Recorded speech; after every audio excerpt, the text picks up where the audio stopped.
Hi, and welcome back to another AnyRPG Development Livestream. In this video series, you can watch the live development of the AnyRPG Engine, a free and open source role-playing game engine designed in Unity and written in C#. If you don't already have a copy of AnyRPG, you can pick one up from anyrpg.org/downloads in both Unity package and source code format. You can also download A Lost Soul, the free playable game that I work on in these episodes, from the same page. In this episode, we will be adding a scaling feature that gets necessary as we add more content to our game, and that is the ability for gold to scale on mob kills and on quest experience, or for quest rewards. So I just want to demonstrate the current state of the game and then describe how we're going to change that and make it a little more scalable. So in the game right now, if I load up one of my characters here and I go kill a mob, I will get some money. Let's see right now. So I have to go to my currency to actually see it here. I have 13 gold, 56 silver, 25 copper. I can go aggro this mummy over here. He's going to come over, and then I'm going to nuke him. And then I open up the loot window here, and on the third page you can see that we've got 10 silver right here. But this is a static amount right now, and this is coming off of a loot table as an item. So you can see that 10 silver is actually an item. So this is actually just like any old item that we are dropping. And what I actually did before was I was using something called a currency item, and if a currency item was looted, then we had a little bit of code to actually use the currency item right here, which would basically add it to your currency with your currency manager. But we don't want to do that anymore. What we want is basically for currency to be dynamic, so we don't have to add like a static amount to the loot table, because otherwise, if you can imagine, as you go up in levels, you want your mobs to just drop progressively more loot, and you don't want to have to create a custom loot item for each one of them. The other problem is, of course, that if you're looting from multiple mobs, you'll see like 10 silver, 10 silver, 10 silver, 1 gold, and it would be kind of nice to just have this all show up as like one amount and have it always show up as like the first item on the loot table here. So that's what we're going to do, and we'll need to make a bunch of changes in order to make that happen. So the first thing we'll need to do is define our scaling rules. So if we look at our game manager, which is where we configure all of our settings that allow us to basically define our game engine rule sets and logic and scaling values system-wide, then we've got this quest experience scaling and kill experience scaling. And here I want to add basically gold scaling. And what we'll do is we'll define like a kill currency per level, like a base kill currency, and then depending on the mob difficulty, we'll apply a multiplier to that as well. So for example, we've got a 2-man toughness mob right here, which he gets twice the stamina, intellect, strength, and agility as usual, and we also have an experience multiplier of 2 times for them, and we show a custom projector underneath them to let us know that they're tougher. So what we'll be doing here is in this toughness, we'll not just have an experience multiplier, but we'll have a currency multiplier as well. So why don't we start? We're already looking at unit toughness, so we can just double click on that and we can open it up. And we've got an experience multiplier,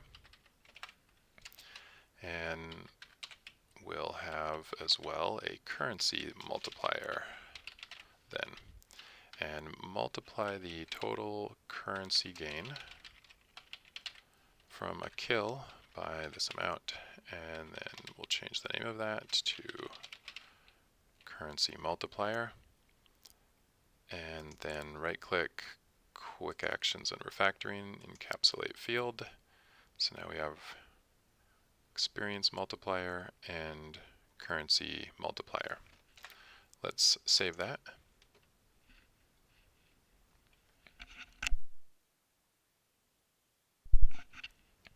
So I'm going to wait till that compiles here. And then I want to go into the folder where that value was here. And I'm going to set it for all of these things. So basically our 2-man mobs will drop twice as much currency. Our 5-man mobs will drop 5 times as much. Our 10-man mobs will drop 10 times as much. 25-man mobs will drop 25 times as much, and we can't kill Blaziel Light Fury. He's a hero, so we don't care about currency and experience for him, nor do we care about it for this. This is just something to make mobs live a long time for a cutscene so that they can attack each other and have a long fight. So basically, the currency multipliers are all set. All right, let's go define our system rules for our base currency scaling rule set here. To do that, we need to open up the System Configuration Manager, and look, we'll put it right above the Quest Experience Scaling here. So look for Quest Experience Scaling. There it is right there. We will add a new header here, and I'm just going to call it Currency Scaling. And let's see, how do we want to scale currency here? We want a base kill currency. So that means that we need a string and kill currency name, we'll call it. And that'll be a string.empty by default, and we want that to be a serialized field, and then we'll add a tooltip,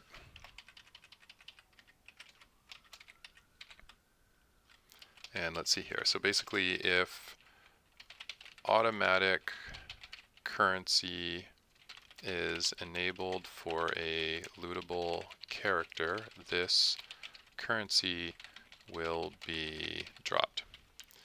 All right, and then now we want to define an amount of that currency, and this has to be an integer. So we'll put in a private int, and this is kill currency amount. And this is actually going to be like per level. Kind of a long variable there.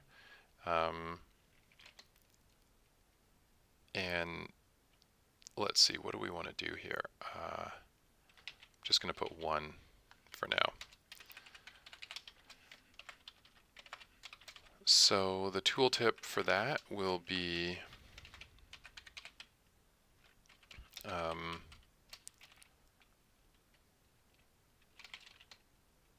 if, let's see, automatic currency is enabled for a lootable character, this currency amount will be multiplied by the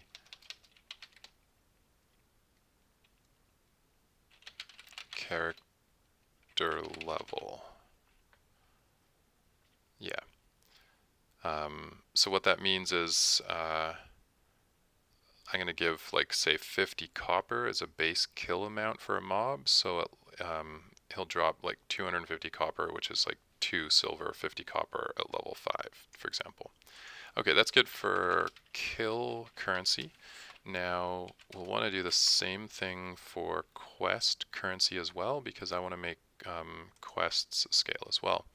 So if automatic currency is enabled for a quest, this currency will be rewarded. And we'll call this quest currency name. And then if automatic currency is enabled for a quest.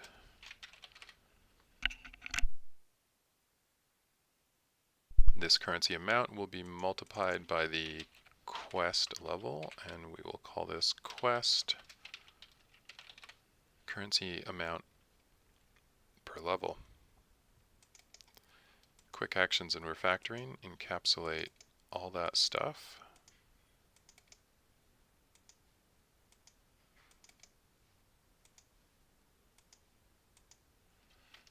And let's save that. Let it compile. And then we should have some values that we can adjust here in the inspector.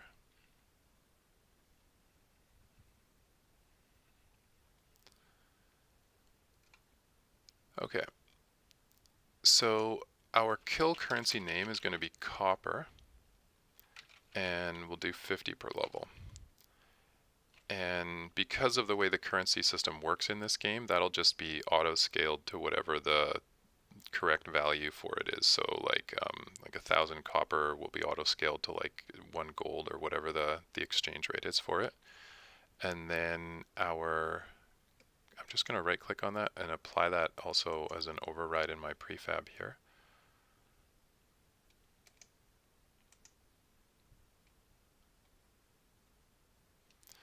And then for the quest currency, I want to do the same thing, copper, and let's say we're going to get a little bit more. Actually, why don't we do silver for the quest?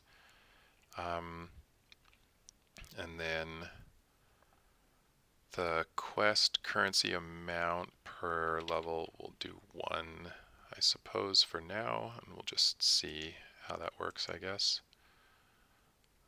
I'll tune these values later, but this is good enough. Basically, you should get like more of a reward for a quest than you do for a kill, basically. Okay, so far so good. So now we have these amounts defined, and we have the multipliers defined in the unit toughness. Good. So the next thing that we need to do is give our mobs a way to drop gold. So let's go take a look at a mob. For example, that ancient mummy that I just nuked there. And we'll look at this ancient mummy and we see that he has a lootable character on him. And he has loot tables.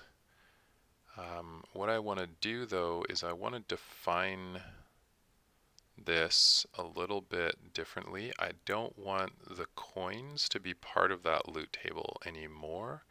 I basically just want to like check a box right here pretty much that says use automatic currency, so I just don't even have to bother doing anything. So let's go ahead and add a serialized property for that. So first thing we'll do is we'll just put a nice header up here, and this is basically loot. Yeah, that looks good. Don't really need much more than that. And then we'll add a new serialized field. And this is a private bool automatic currency. And I don't know whether it's best to set that true or false by default.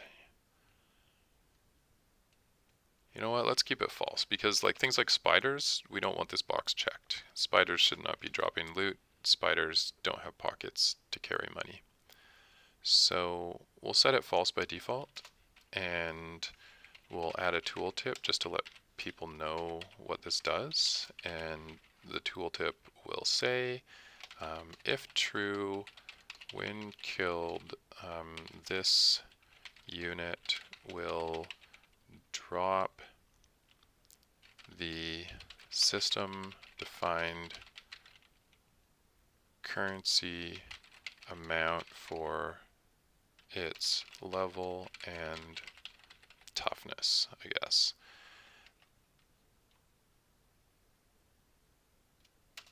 And then we'll put another tooltip here that basically just says define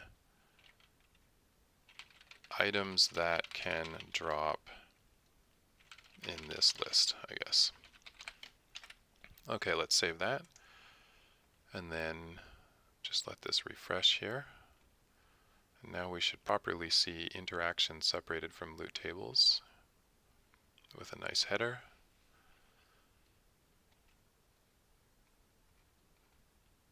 Alright, great. So there it is, loot, automatic currency, and then loot table names. So define items that can drop in this list, and actually technically you're defining loot tables full of items. Whatever, good enough. And then automatic currency, if true, when killed, this unit will drop the system defined currency amount for its level and toughness. So let's go ahead and check that box. And now we can actually start writing some code to go ahead and drop those currencies. First, though, I think what we need to do is I want to check the currency item and just see if that currency item, the 10 silver here, if it gets a reference to its currency as startup, because if it does, our system configuration manager needs to do the same thing. So it looks like it does.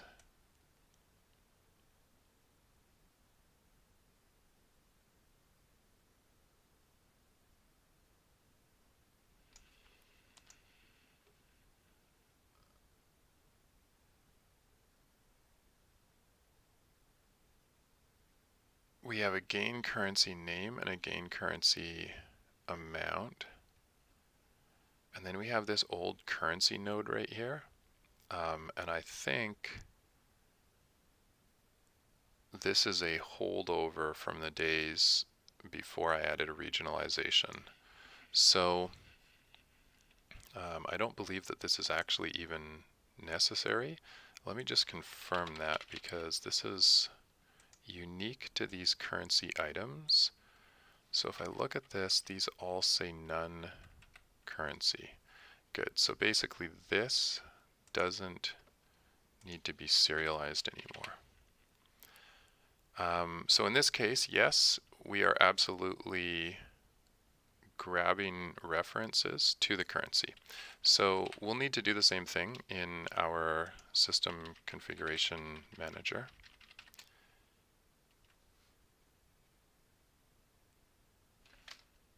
So let's just copy this code here, and we have kill currency name and quest currency name. So we need a private currency, kill currency, and we need a private currency quest currency.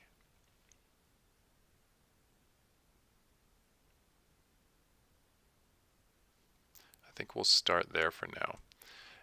So we'll go down to the setup scriptable objects here, which is where we get all our references to anything that we need to, and we'll paste in that code, and we will say if kill currency name does not equal null and kill currency name does not equal string.empty, then we're going to grab a reference to it.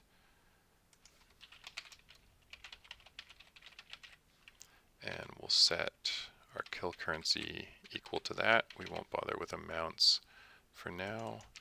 And then this is actually in System Configuration Manager, so we don't need the end of this message.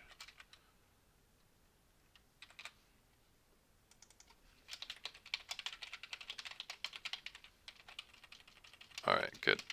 So then let's do the same thing for quest currency.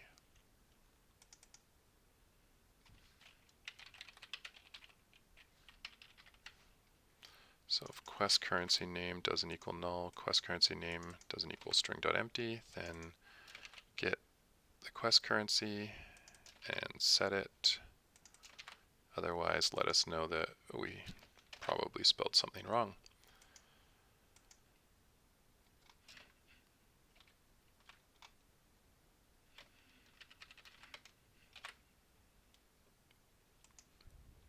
Okay, so now that we have a reference to the currency, let's see, we have an error here.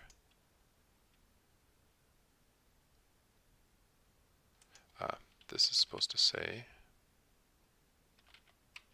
quest currency. There, that's better.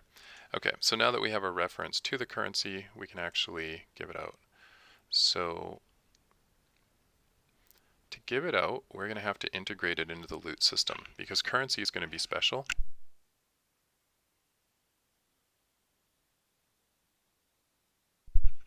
And currency isn't an object, so when we have our loot UI here, we basically run through,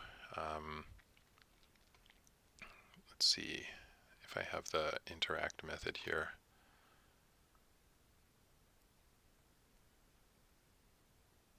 We essentially run through every unit that's in range because we support AoE looting, and we grab all of the items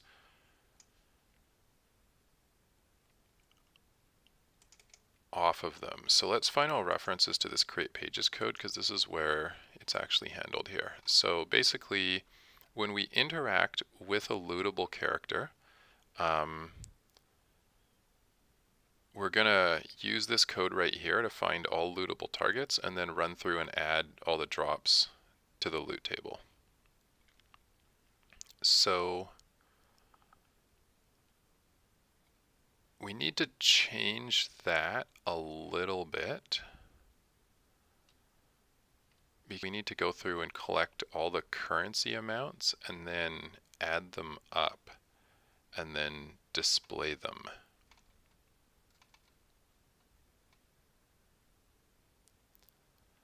So this code is also called from lootable node, but we don't care about that because lootable node is used for things like mining nodes or like those quest pickups where you go pick up your like beginner sword from where it's just sort of hanging out on a weapons rack. So that's fine. Basically, we only have to really change this code right here. So what we'll want to do is we call this create pages with a list of loot drops. So the loot drop itself is this thing, is the one that stores the reference to the item. So what we need to do is we need to actually enhance this loot drop class a little bit. We need to basically make a child class of this, and we will have item loot drops and currency loot drops, and they will be handled differently when we call their take loot method. Item loot drops will do this, and currency loot drops will do something totally different. So let's go ahead and do that then. Let's see, so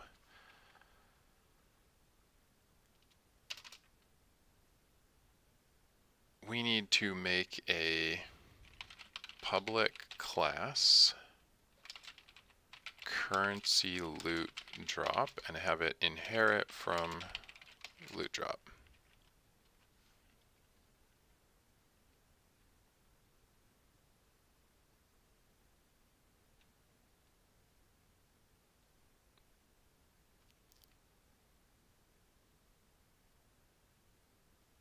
We are going to remove the constructor on this thing so that we don't need to send these values in anymore. Then we're going to have a public, let's let's see, we need to make this virtual as well. We'll have another public class here, public class item loot drop, and it's also going to inherit from loot drop. And for the item loot drop, we can have the item and the loot table because items come from loot tables. Currency does not come from a loot table. So what we'll want to do is have this as a public override void and remove. We'll call the base.remove and then call our loot table remove as well. And we'll want to override take loot, so public virtual bool public override bool.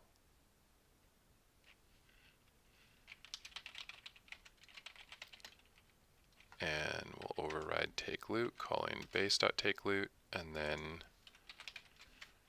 return the inventory manager.myItem.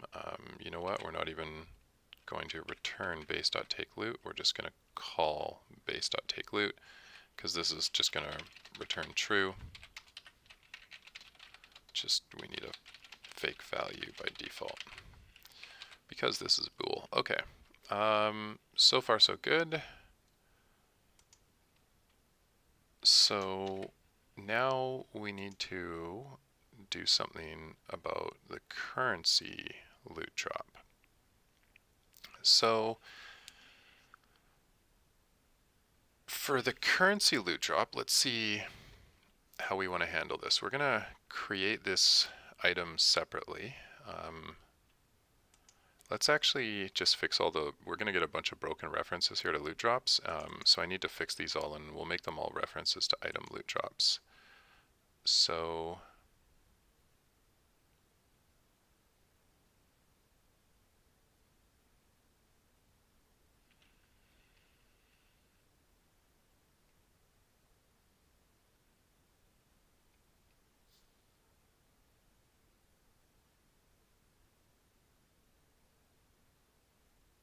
here, this is an interesting one. We've got some code here basically to prevent multiple copies of unique loot from dropping. So I'm just going to put like a basic if statement in here and just say if loot drop. I know I hate if statements like this, like I should come up with some sort of common interface to match this. I'm just going to do this quick workaround for now though basically. So if loot drop is, if loot drop as item loot drop is item loot drop,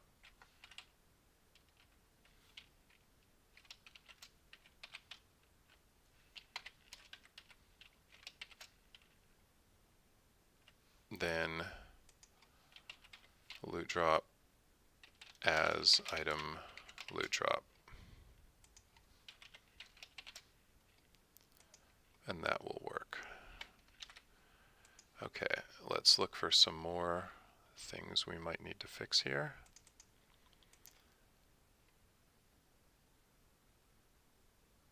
Okay, so in the loot table,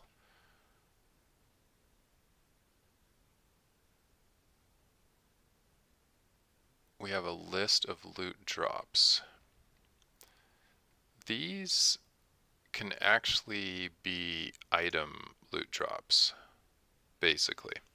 So we'll just set that to a list of item loot drops. The return value will be a list of item loot drops.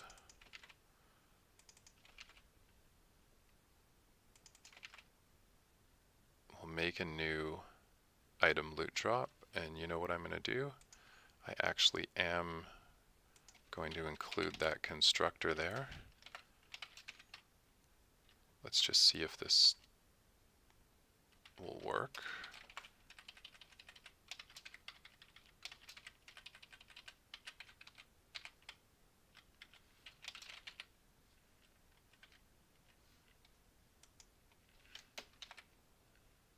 Seems okay.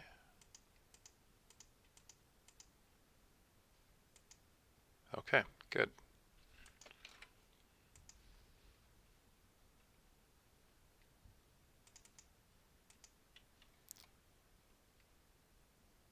Okay, so we can pretty much remove this code.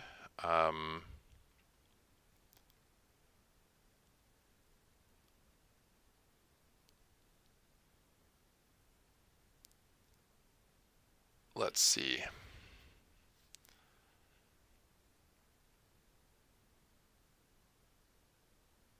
I guess what we want to do is in loot drop, we'll want to actually add a new function to let us do things that we should be doing after loot. So I'll make a new function basically called like after loot.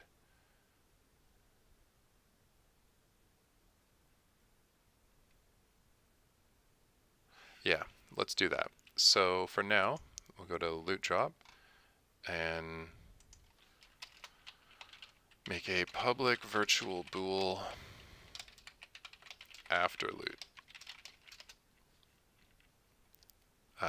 No, this will just be a void. And we'll override it here. Public override void after loot. And then here we can just go if my item has currency item, then use it.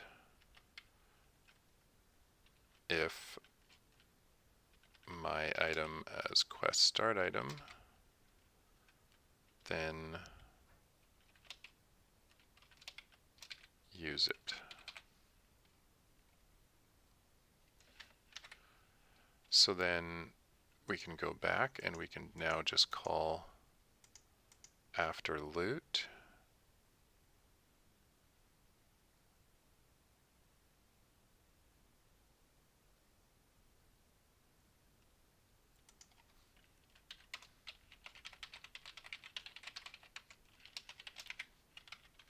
And get rid of all that code there.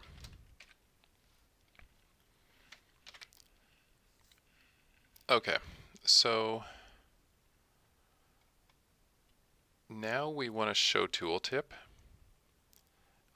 when we do the pointer enter. A tooltip takes an iDescribable. So basically what we want to do is we want loot drop itself to actually be iDescribable.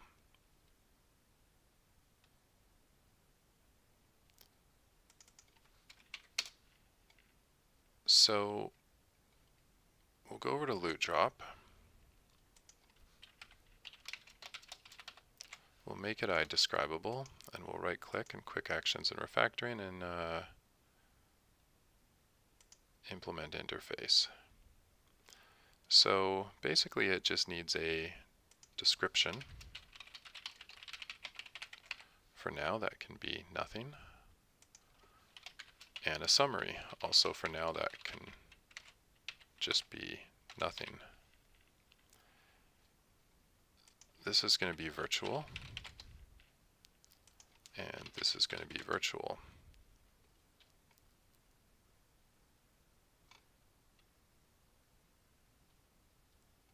So what we'll do is we'll override these in the item.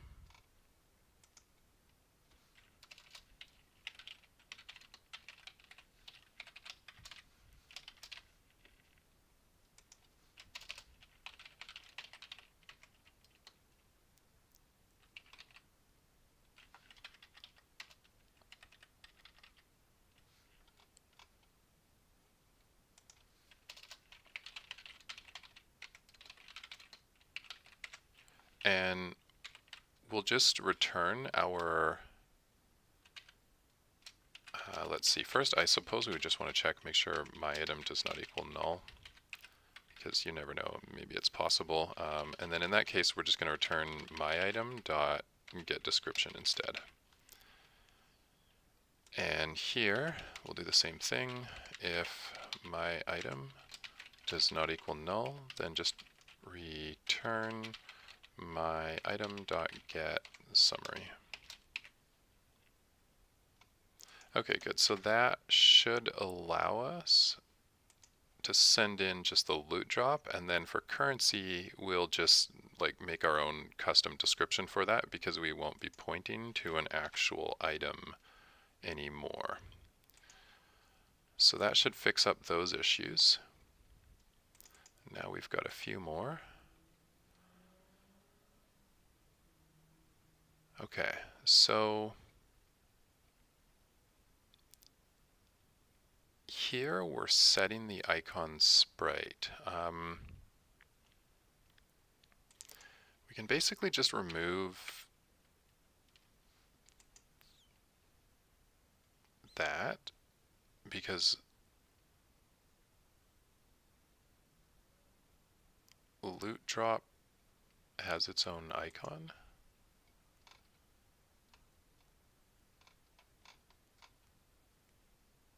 Ah, I see. No wonder. We threw some not implemented exceptions for that. Okay. For generic loot drop, we're going to make this virtual.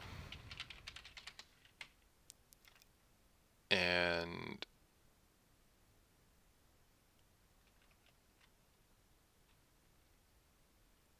let's see, how do I want to accomplish this here? I think we're just going to return null by default. For my display name,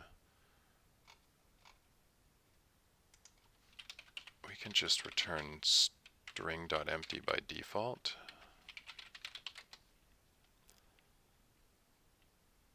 And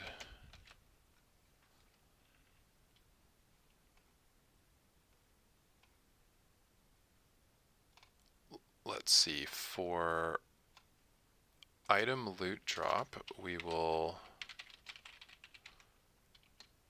override, whoops,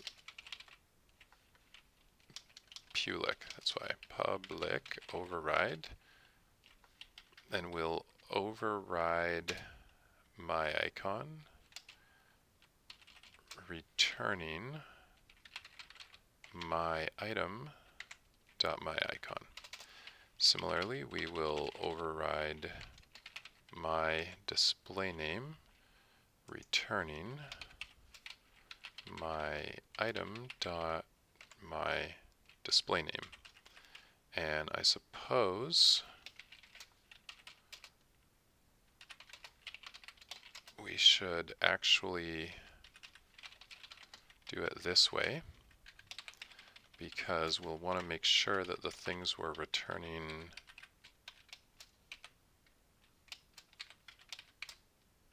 are not null.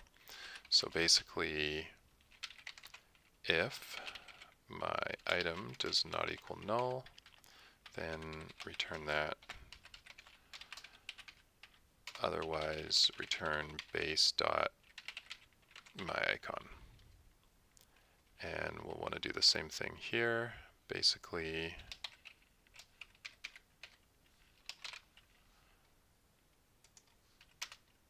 we'll make a get here. And we'll return this. Otherwise, we'll return base dot my display name. So if my item does not equal null,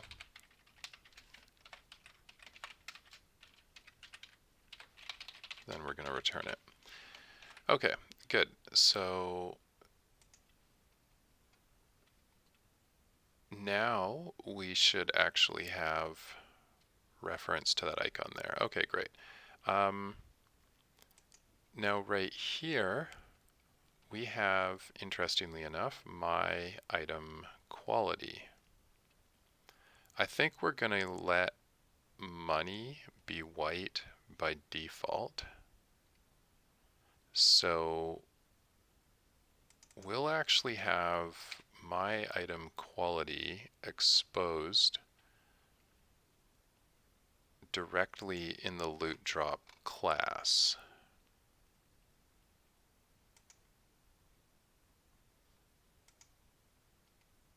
This is expecting a property. So public virtual item quality.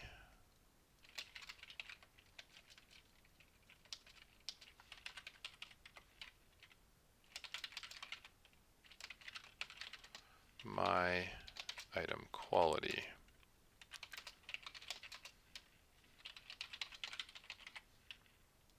By default, we're just going to return null. In loot drop, item loot drop, we will override that.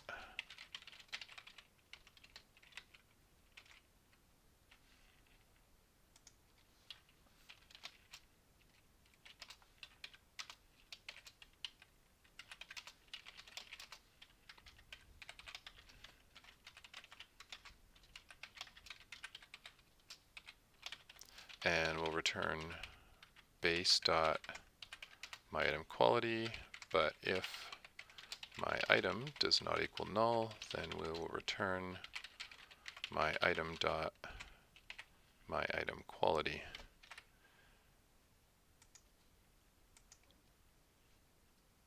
Perfect. So this will result in currency just being white by default because we are not going to override that. So here, we're just going to go my item quality, and here we just grab directly my display name. Now we can save all that.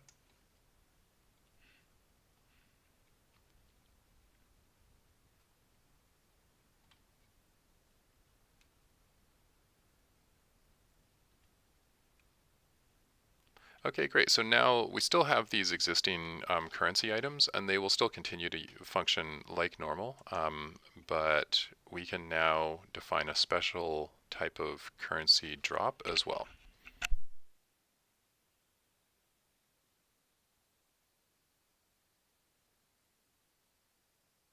So now let's make some money drop. How are we going to do that? Let's see. What we want to do is when we're looting things, so this is going to be the code right here, basically in lootable character.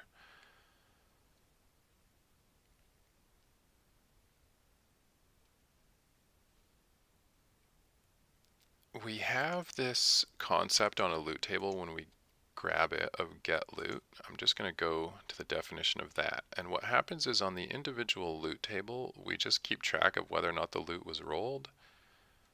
And if it was not rolled, we go ahead and roll it. Otherwise, we just go ahead and return the items that were already rolled. We'll want to do something similar to this at the lootable character level. So we'll add a new private bool currency rolled equals false. Keep track of whether or not currency for this character has been rolled. All right.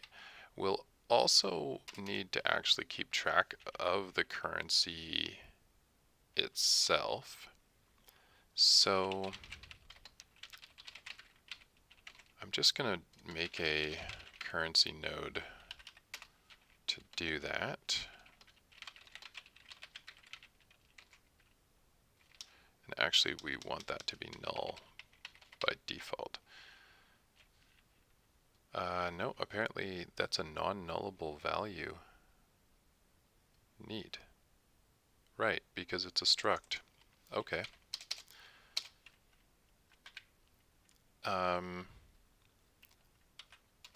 So this will hold the rolled currency amount. Okay. Now we've got a way to store whether or not it was rolled and to store the amount once it was rolled. So what we want to do is go ahead and roll when we do that interaction. So here we're grabbing the reference to the lootable character. We're making sure they're alive. Okay, so right here, before we check loot tables. So what we're going to do basically is get currency loot, and then get item loot.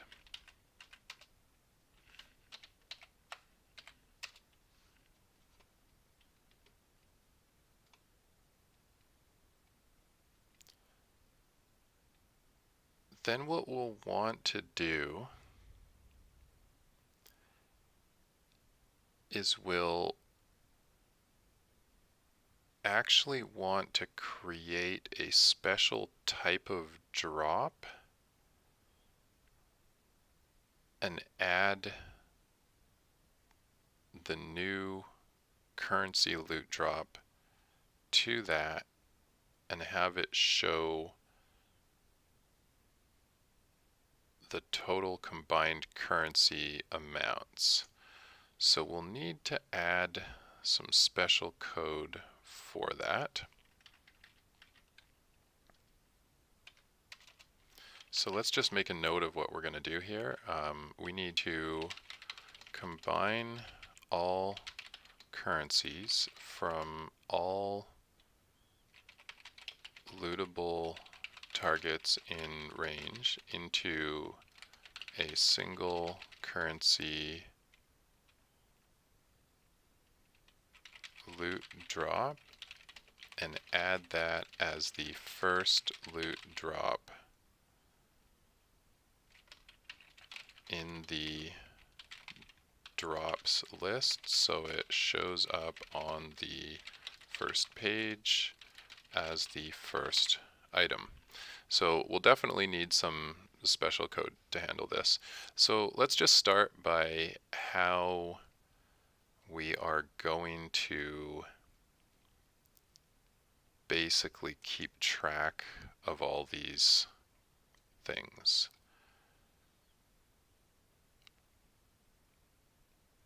We will need a list. So we'll make a list, and why don't we just make it a list of currency node, and we will call it dropped currencies,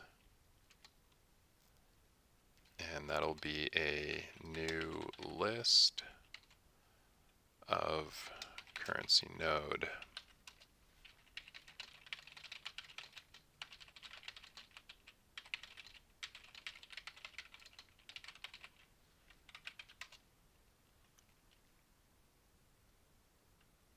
Actually, you know what?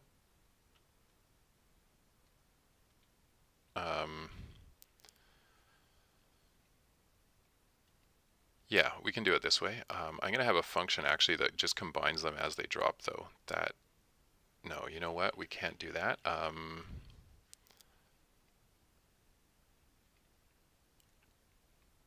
We actually need something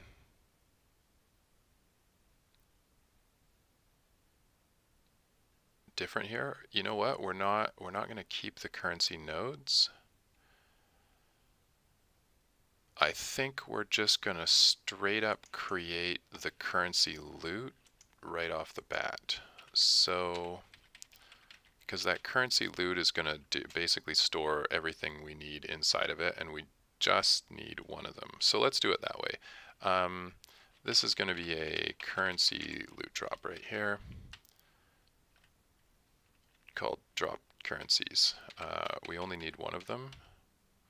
We don't need a whole list because we're going to store all the references inside of it. And that's just a new currency loot drop. Okay. Here, let's see. So if our lootable character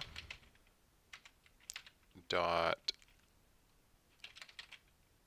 automatic currency, and I think I need to expose, this is kind of interesting, it's exposed with a lowercase a.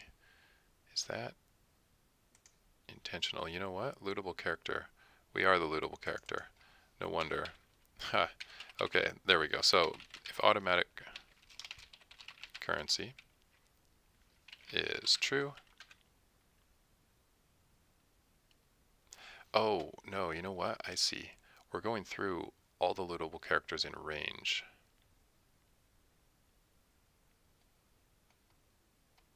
Yeah, so in fact, we actually do need that to be exposed. So, quick actions and refactoring, encapsulate field.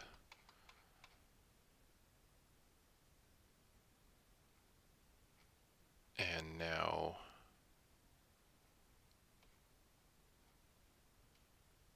we can properly check if lootable character dot automatic currency with a capital A. There we go, that's better. Okay, so if this automatic currency is true, now we want to actually calculate it. So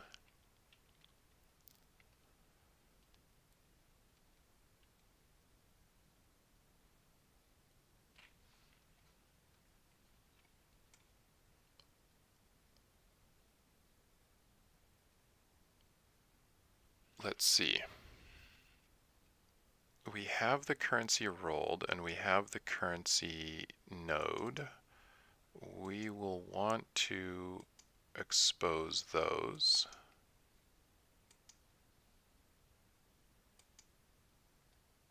And we'll want to basically do the same thing that we are doing with the items. We'll pretty much want to call a getLoot function that just handles all that for us. So this can be a public bool get currency loot. And if we've already rolled,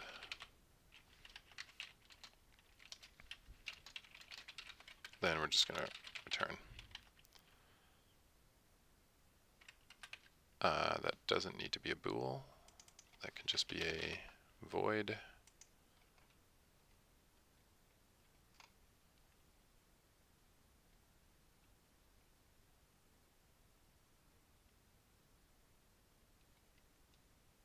Okay, so now what we want to do is actually here, you know what I just realized? This get loot is actually returning a list of loot drops. So in fact, what this should return is a currency node, I think is going to be the best way to do that.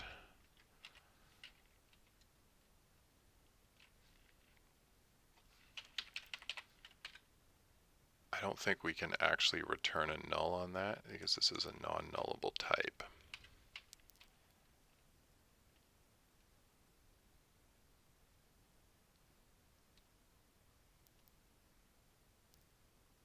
So, you know what, for now, I think we can just return a new currency node.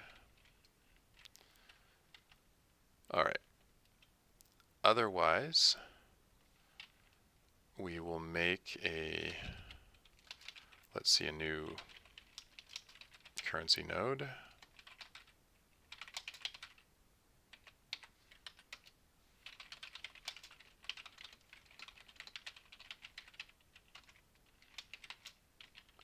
And then we want to actually put something in there.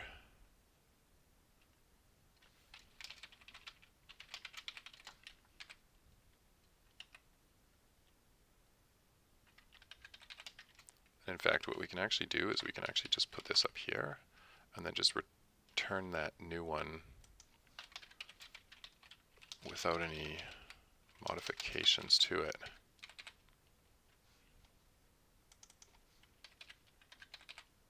Okay, that's better. Now we want to actually roll some stuff here. So let's see. We already know that automatic currency is true. But you know what? I'm just going to run that check anyway.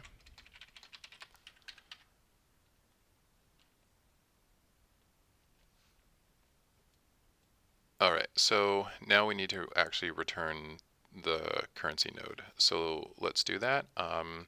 We have to make a currency node based on the level times the toughness times the level times toughness times base currency amount. So currency node dot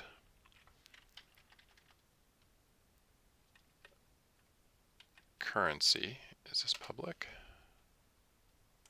Let's just go to the definition of currency node here. It is. Perfect. Okay. Currency node.currency equals system configuration manager.myInstance dot, and I don't think we exposed the actual currency, so let's go to the definition of that. And we didn't, so we'll go to the definition of kill currency name, and then we will expose kill currency. And we will expose quest currency as well.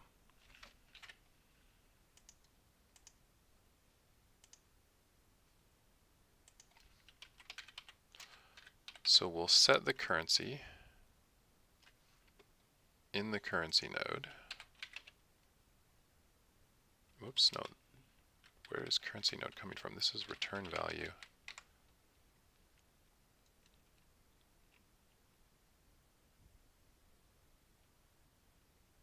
Actually, we do actually want to set that to currency,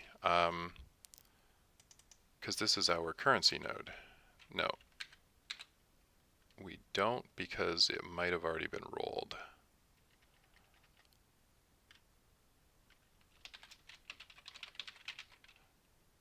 So we actually want to set this on our currency node, but at the very end,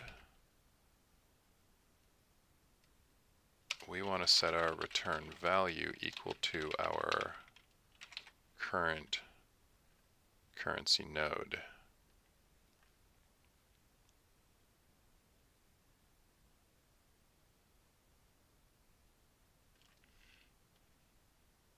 And in fact, if that's the case, then, well, why don't we just return the currency node if we've already rolled it?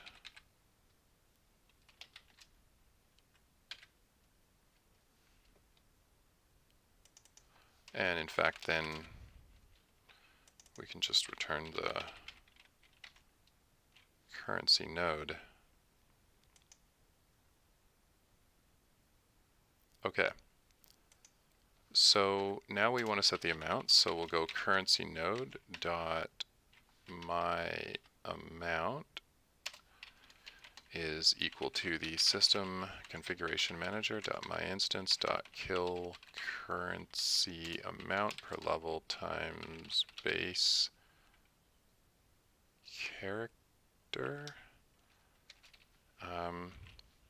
We should have a reference back basically at some point.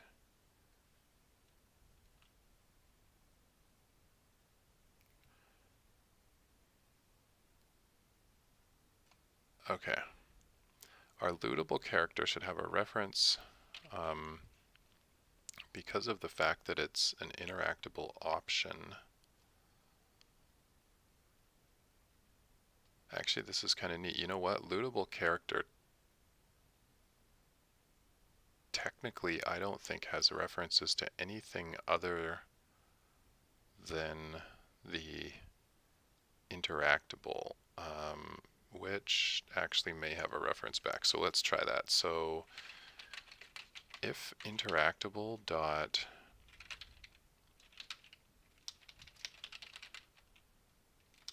you know what, let's go to interactable and see if we have any references back to the character. We do have a reference to our nameplate unit.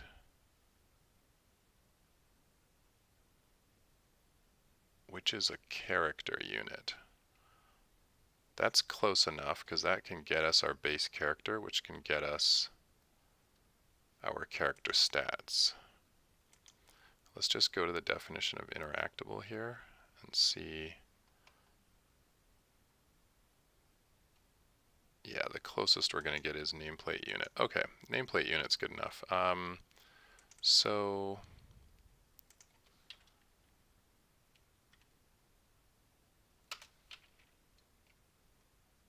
if nameplate unit as character unit is character unit,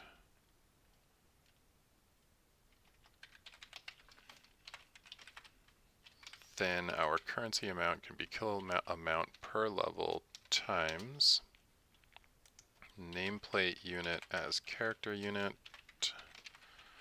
dot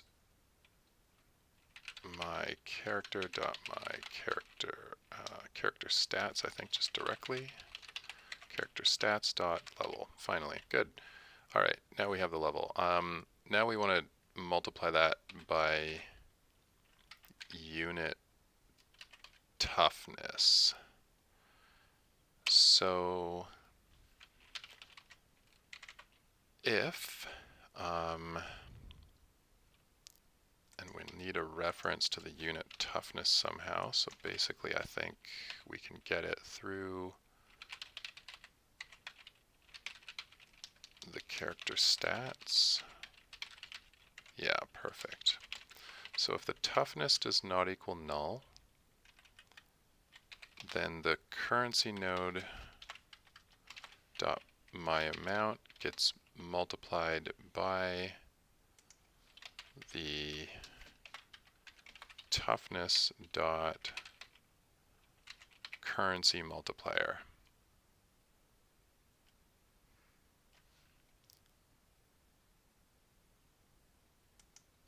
And we will want to cast that to an int. Okay, good. So finally, we have a currency node that is giving us the correct amount of currency for this particular character based on his level and his unit toughness. So what we'll want to do is we'll want to basically add that currency node into our main currency loot drop. So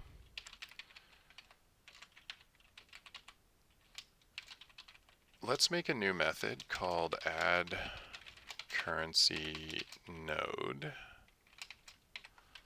and we will call lootable character dot get currency loot, which is going to give us our currency node. Now we need to go add currency node into dropped currencies. So we will go to our loot drop and we will make a public void add currency node, accepting a currency node, currency node. And then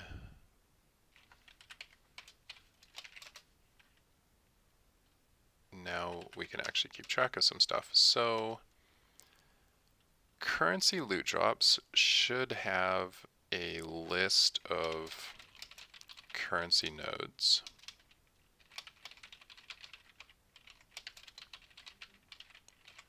Called currency nodes.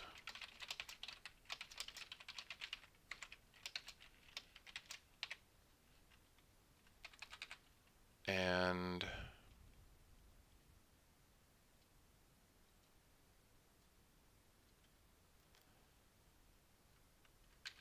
in fact,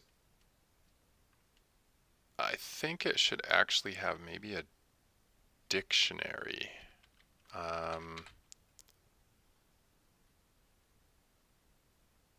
Yeah.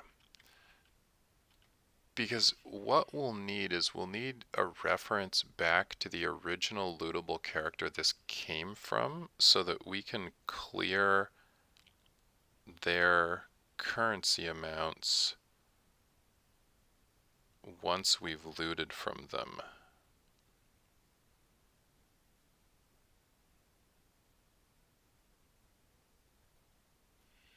So to do that, this will actually be a dictionary of lootable character currency node. Make it a new dictionary of lootable character currency node.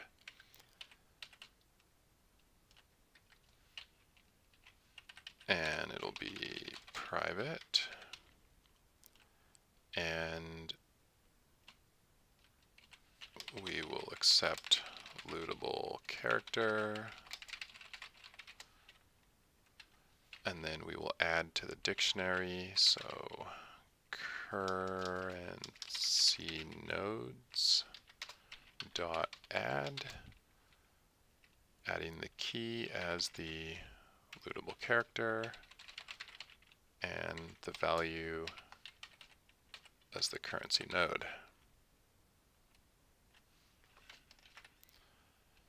Okay, so far so good.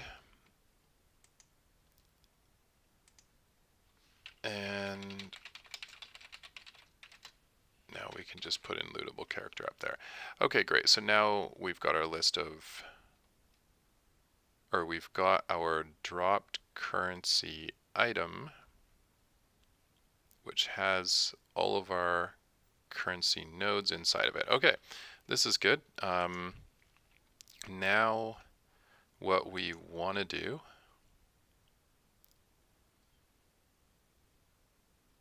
is,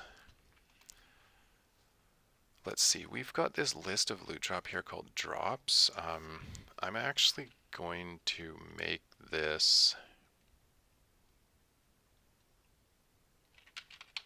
item drops.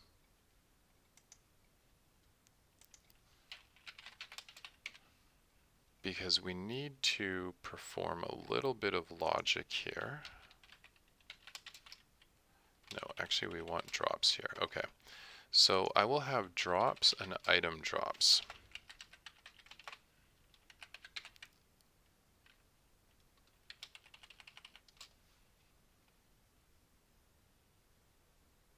Drops will be used down here, and we'll have to convert item drops plus dropped currencies into the new one. So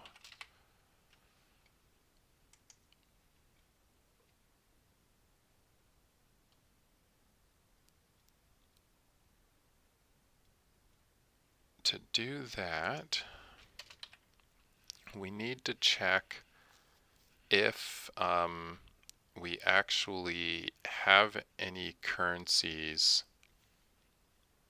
in the dropped currencies item.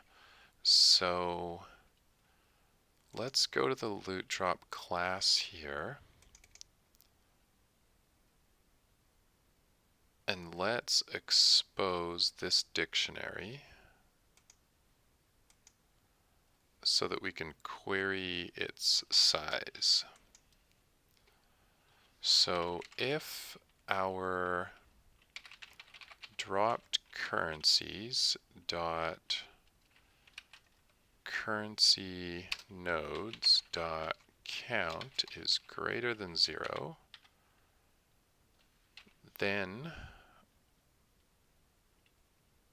we will add to drops.add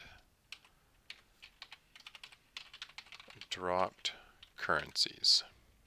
Okay, great. And this worked because even though drop currencies is a currency drop loot and drops is loot drop, this inherits from that, so we can actually stick it in the list, which is fantastic. Next, we want to drops.addRange, and we're just going to send in item drops. Perfect. So now we should have a master list of drops with our currency at the top of it and the items at the bottom of it. Now what we need to do is we need to make our loot currency drop, currency loot drop, capable of responding with an icon, a display name, a summary, and a description. So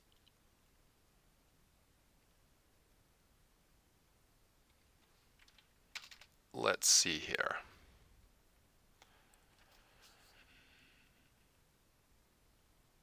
We've got a reference to the currency nodes.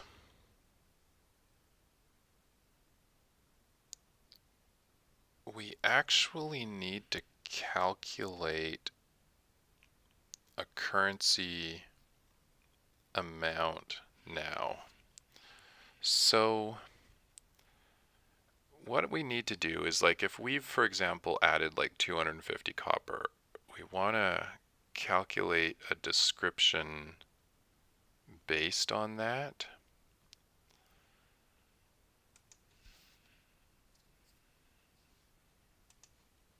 So if we go to the currency item, we'll find that it's got a use message, and it's going to add a currency to the player currency manager, accepting the currency node.currency and the currency node.amount. Let's go look at the definition of this.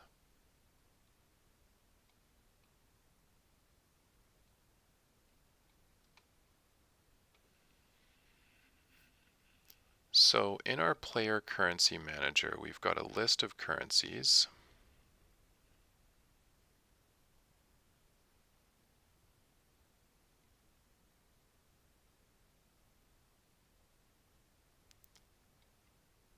And it's basically just strings and currency nodes.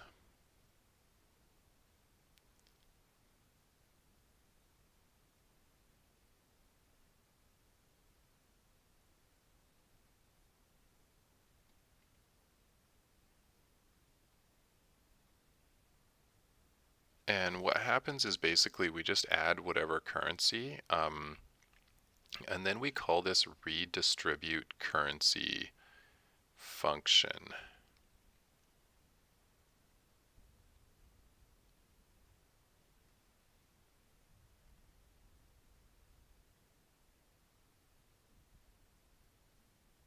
And what the redistribute currency function does is it separates the currencies up into the, like, basically their base values, so that we never end up with like 150 copper. It'll always translate that copper up into silver.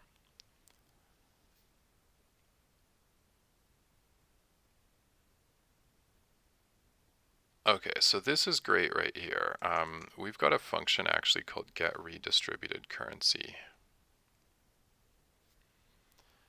And this will basically redistribute our currency for us.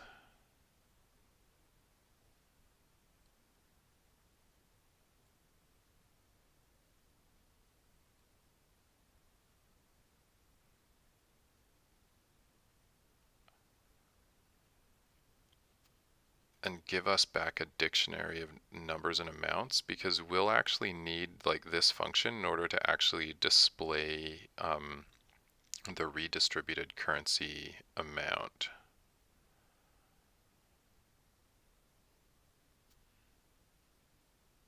So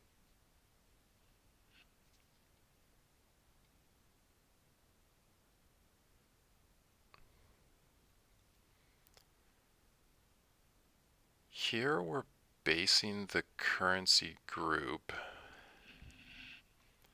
on the default currency group for the system.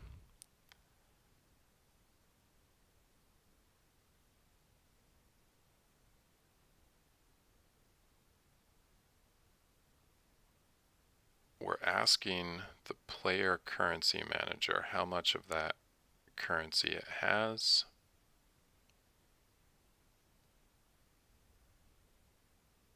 And then redistributing it.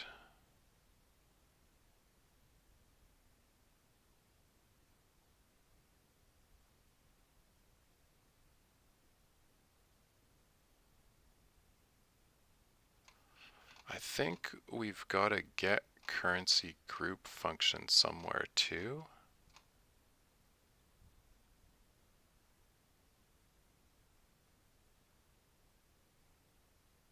And let's see if I can find that. Ah, perfect. Currency converter. Okay, good. So we have a static currency converter. This is actually exactly what we need here. Let's go to our currency converter and just see if it's got all the functionality that we need. We can get a converted value.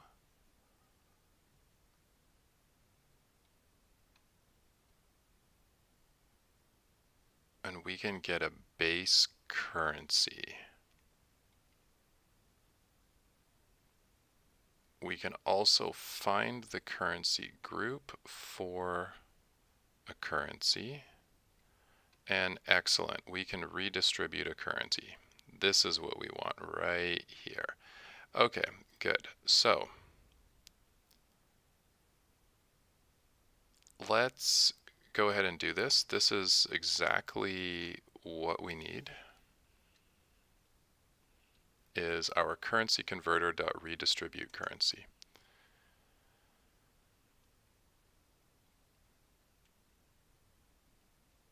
So let's do that for get description public override void get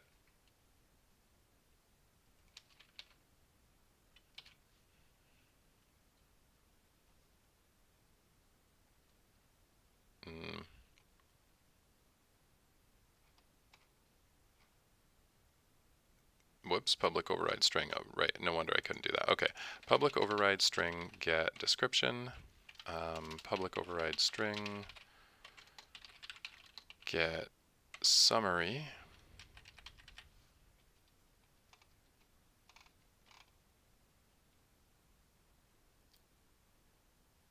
public virtual string my display name. Okay, sure. Public override. You know what? We've already got the display name stuff up here. And we will need the icon as well. So for my display name, we're just going to return get description.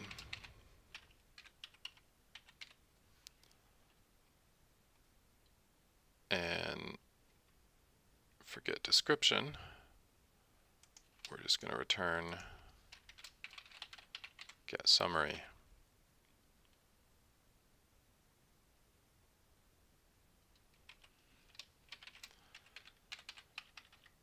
And for get summary, this is where we're going to return some actual stuff.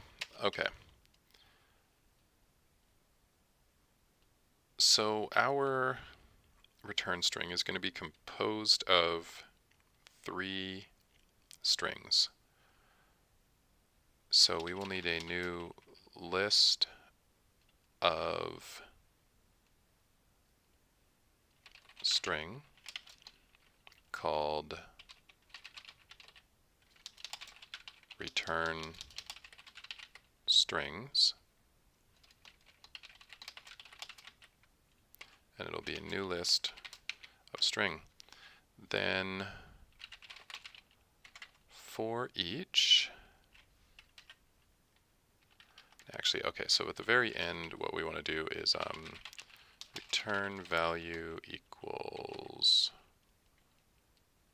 string, and we can join strings.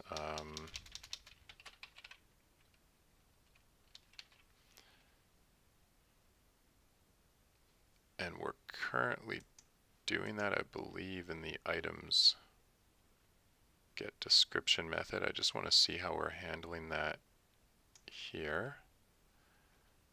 This will actually be done in an implementation of this, specifically for equipment.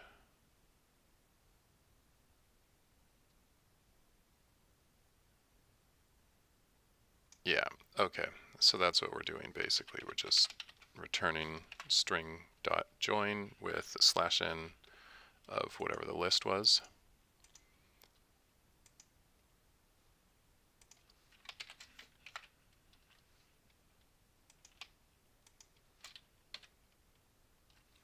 And this is going to be return strings. Okay, so now what we can do is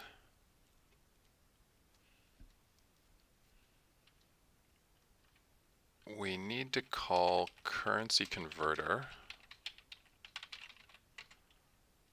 dot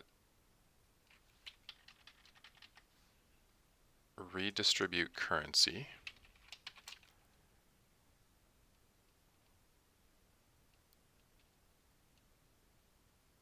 And this is where we'll actually need to send in, what is this going to give us? This is going to give us a list of key value pairs, right? So for each key value pair currency int,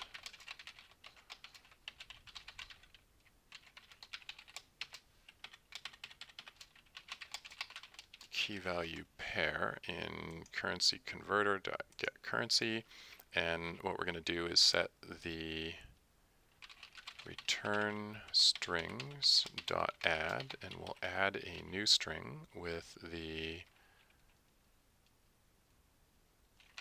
key value pair dot key dot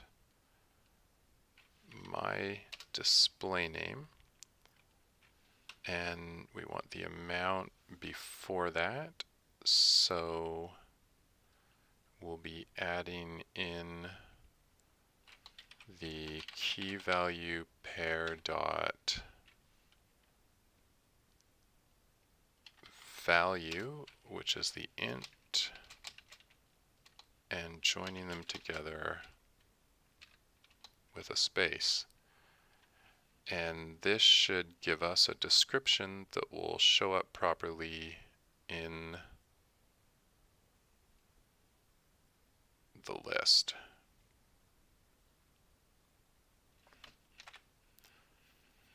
Okay, let's save that, and then next we need to pass in the currency and the currency amount. So to do that, what we actually need to do is like basically loop through all of our currency nodes and add up the currency. so let's see.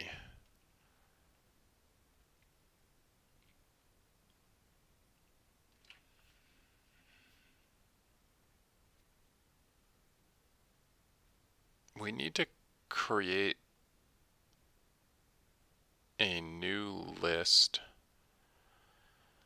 of modified currency node. So we'll have to loop through our currency nodes.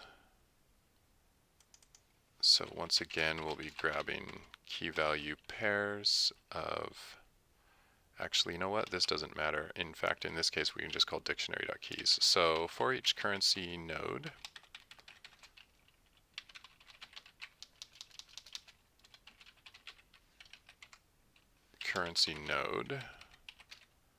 in currency nodes,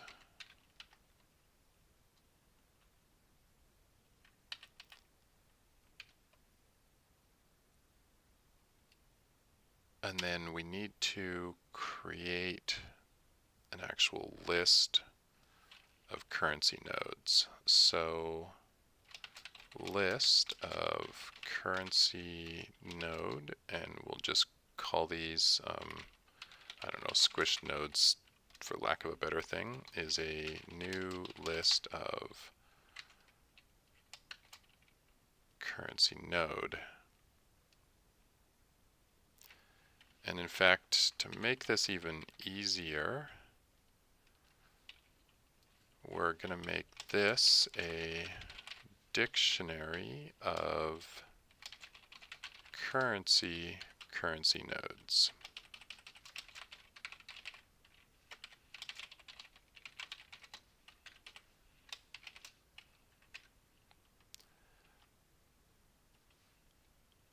All right, so this will have to be currency nodes dot values. Okay, good. So now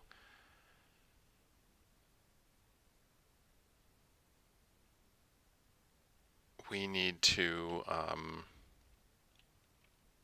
populate this. So if squish nodes dot contains key currency node dot currency, then currency node dot currency plus currency node dot my amount plus equals, and we actually want squish nodes.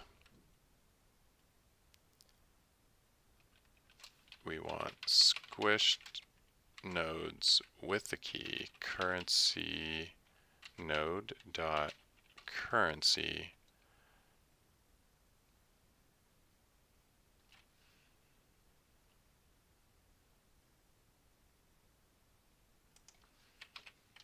dot my amount plus equals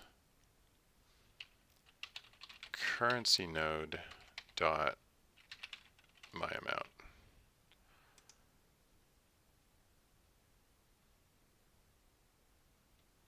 And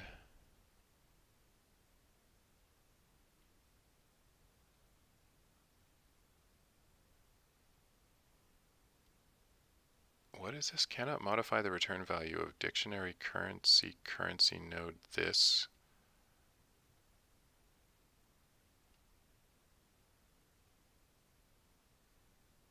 Currency because it's not a variable?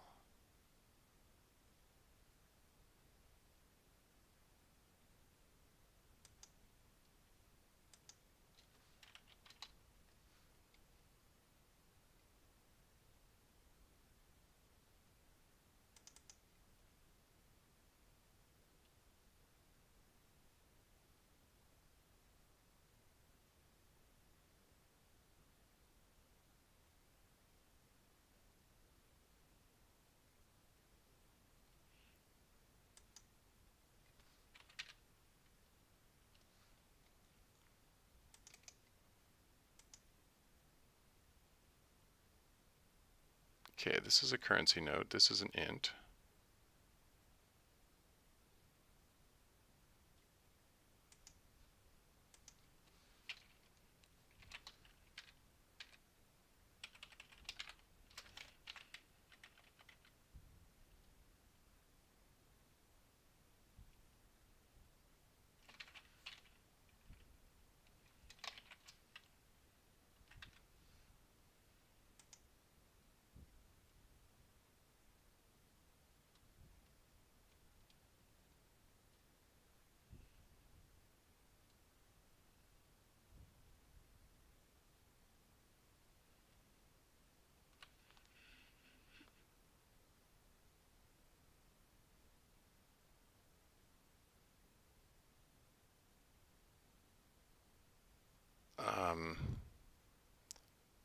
Okay, this is a really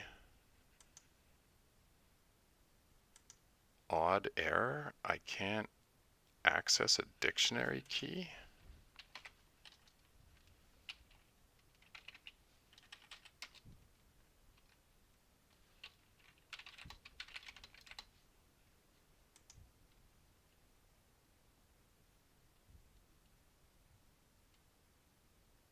Okay, that's neat. So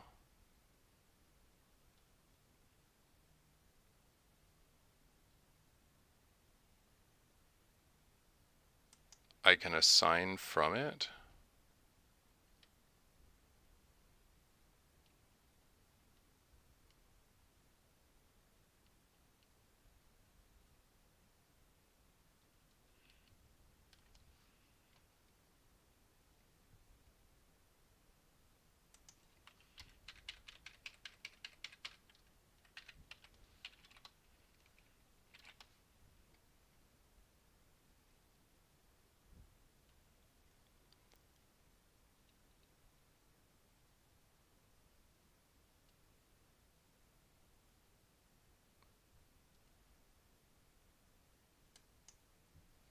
Okay, so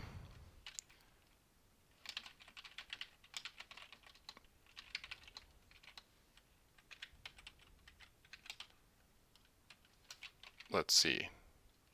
I can grab the currency node, and I bet you I can go tmp.myAmount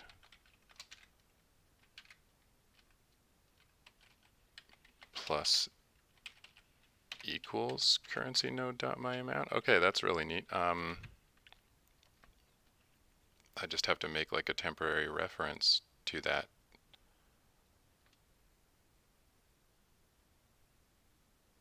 Okay, all right. So anyway, great. Now we have the amounts, and now we've got a dictionary of currency nodes. For now, I'm just going to do this basically the cheap way. We are only going to convert the first currency in the list. So in that case,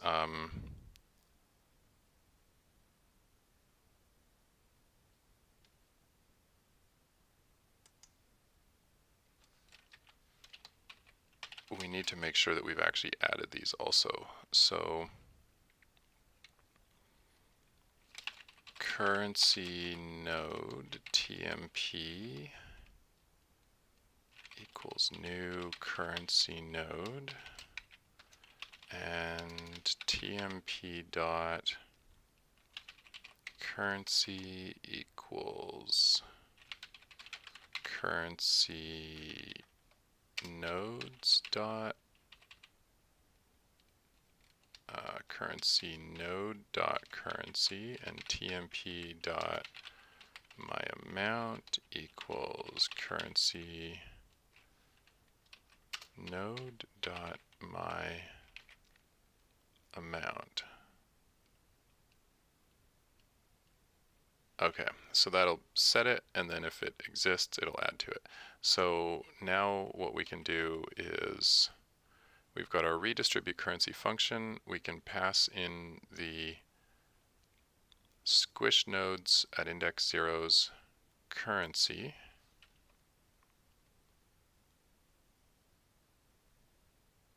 So first I suppose we should just make sure that squishnodes.count is greater than 0 because we're about to try to access some indexes.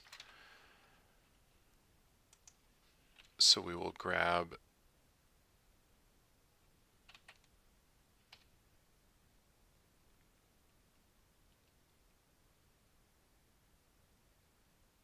and in this case actually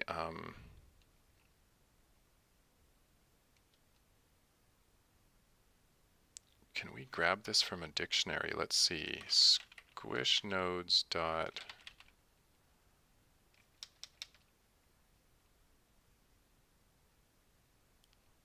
because we've got dictionary keys.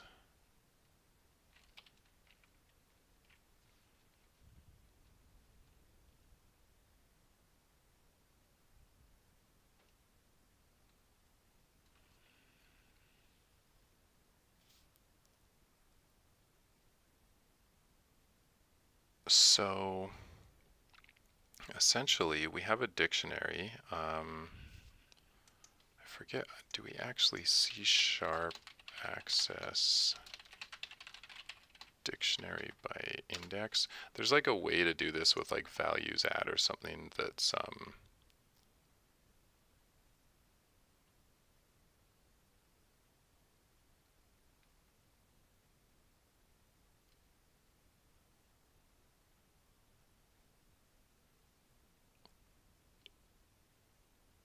first or default.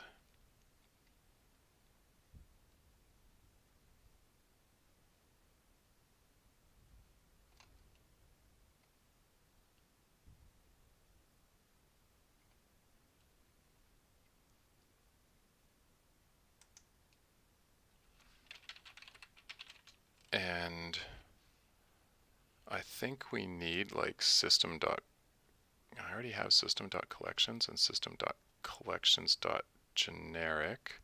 I think I use this first or default somewhere else in the project.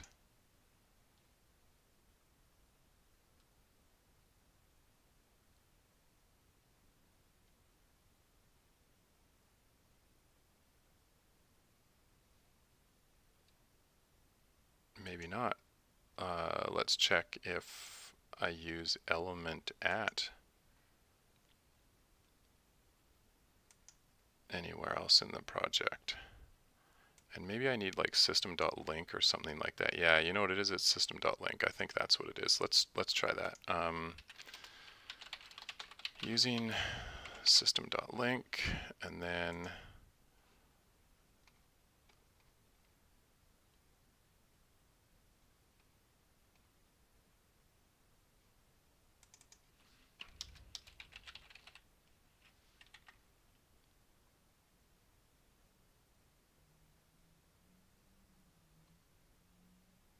first or default.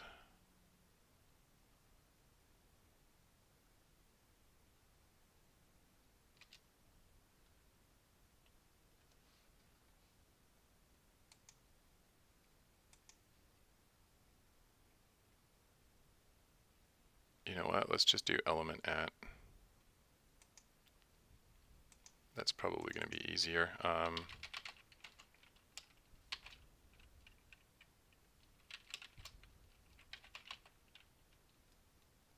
And we want just element at 0. And we want to send in the currency. So dot value dot currency. Okay.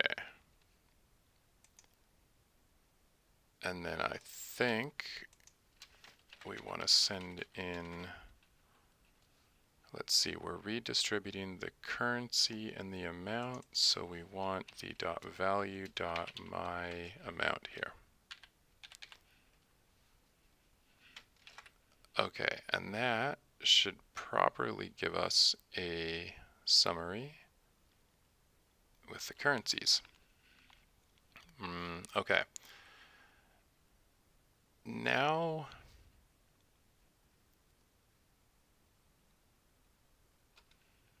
let's go to our currency converter, because I want to find out if there's a way to get like the highest level currency out of the currency group.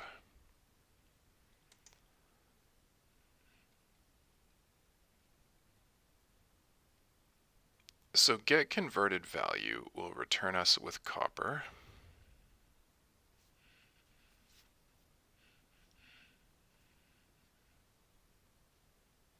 Get base currency or get currency group will return us the currency group.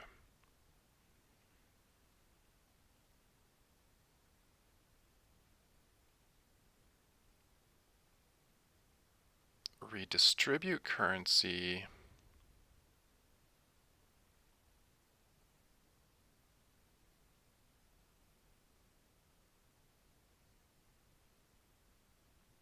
that will give us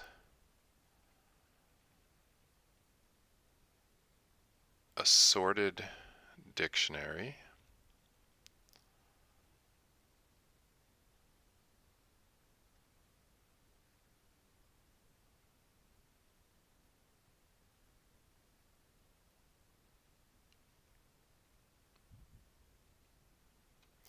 So I think basically the last element in this thing is going to be the largest one, because what we need to do is we need to actually get back an icon for essentially like the currency amount that we actually got dropped here.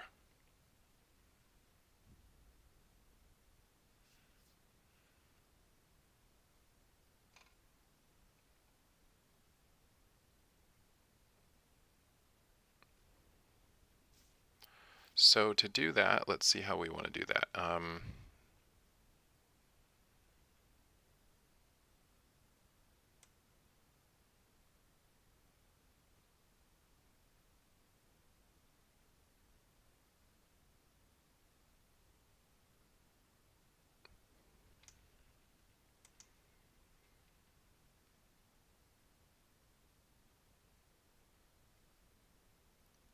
Let's actually calculate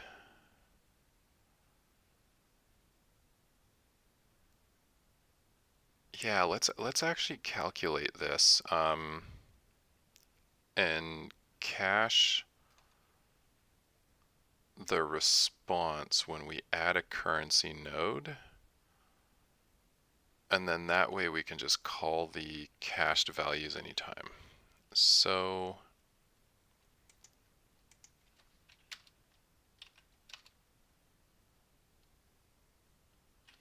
we will make a private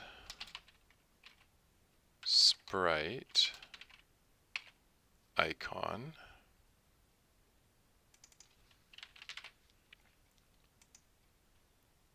and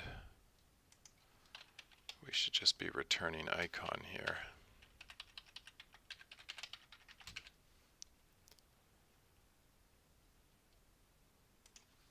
We will make a private string summary,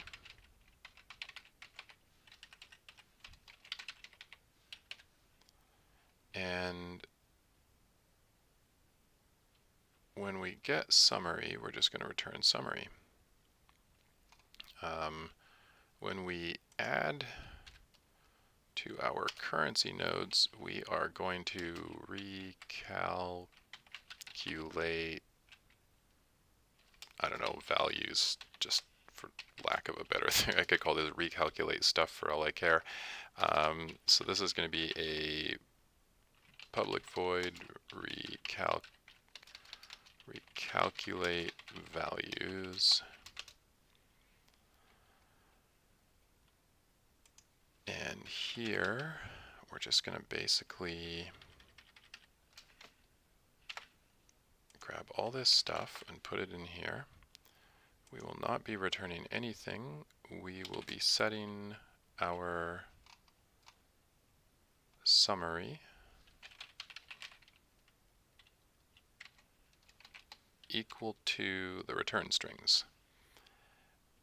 And we're just going to reset the icon every time and make the icon equal to our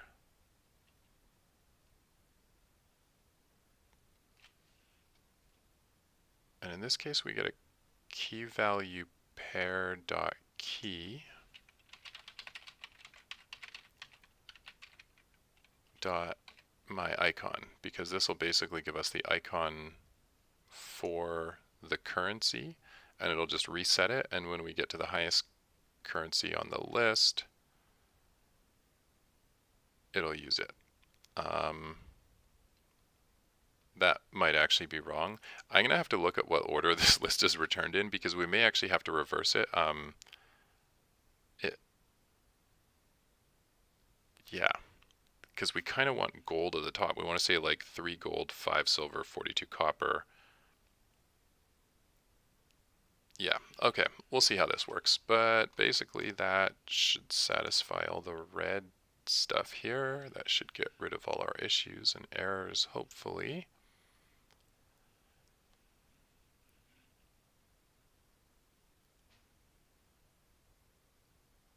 Okay, now we still can't loot this, but I would like to perform a really quick check at this point of whether or not this stuff is even going to display properly. So if I go kill another one of those mummies,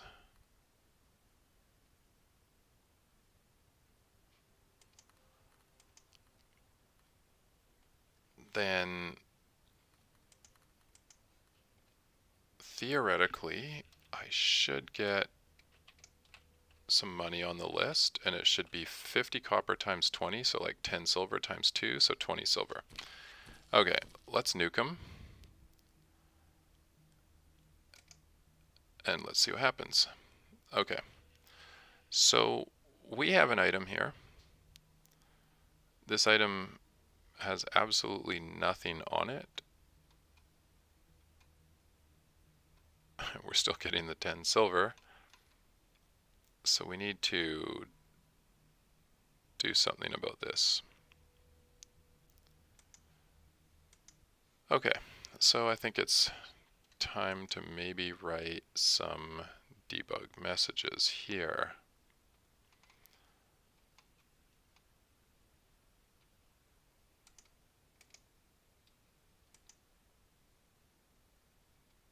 So let's start by just informing ourselves whether or not our character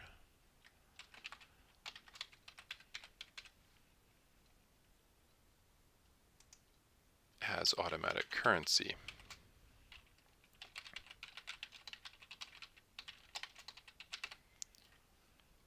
Then let's go into the add currency node here.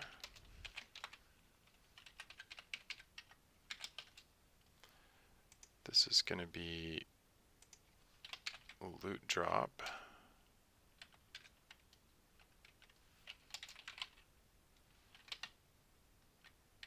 dot add currency node.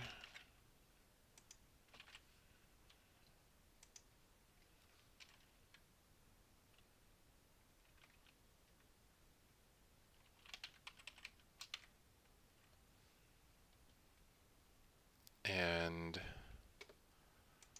let's see what else. We'll be getting lootable character dot get currency loot.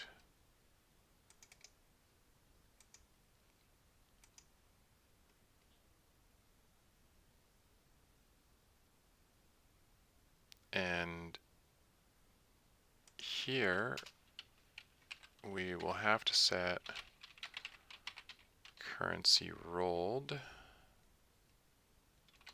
equals true.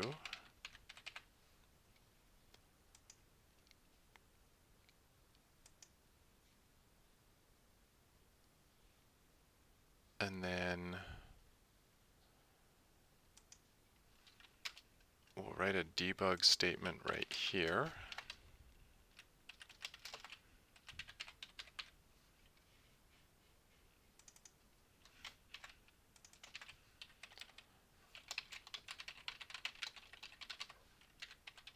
And then finally what we want to do is basically let us know that we are returning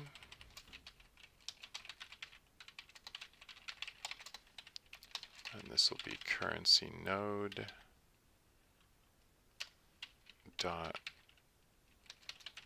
currency dot my display name and amount currency node dot my amount. And then when we mouse over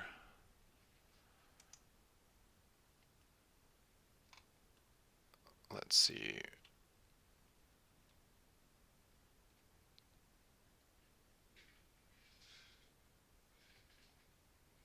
get summary here is actually just supposed to be returning summary and shouldn't be doing any calculations, but we want to know when we recalculate our values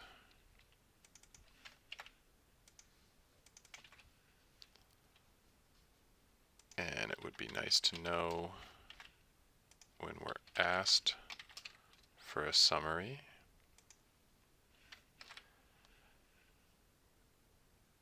And I think if we actually go to the loop button code right here,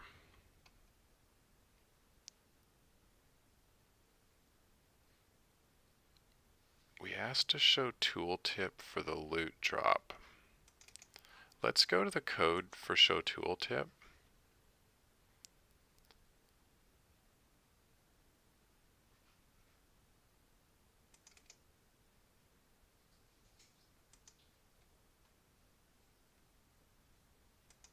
And it's just like turtles all the way down until we finally get to it. Okay. So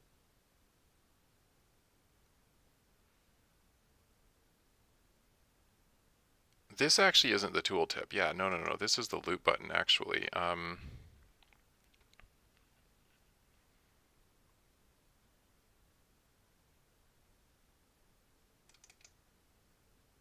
So let's find when this thing is being set, and it gets set when we make the pages, which returns pages.myIcon. Okay, so all this stuff should be coming out of here. Let's just find out when get descriptions being called.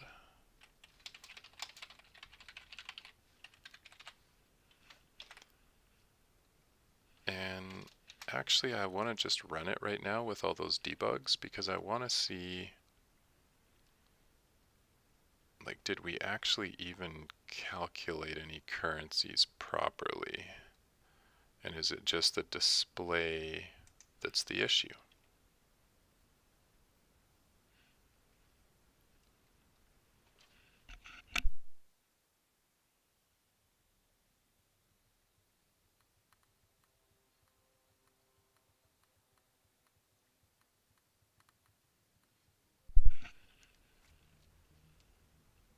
Okay, and you know what happened? Exactly what I thought. And we got an ancient spider, and spiders don't have money on them. So,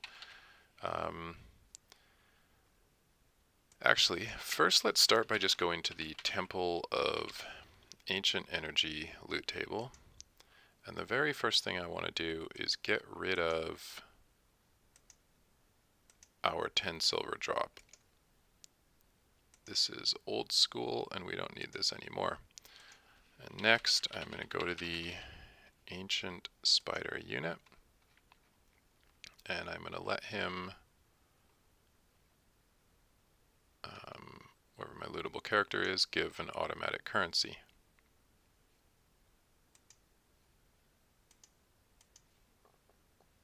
Okay, let's save that and jump back into the game, and then now hopefully our spider can give us some loot.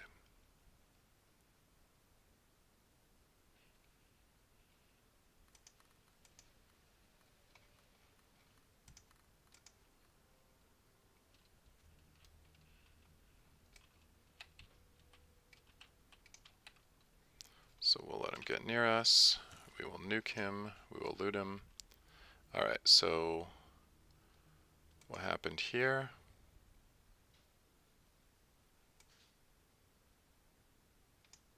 Okay, that's not bad. We got 2,000 copper for that kill.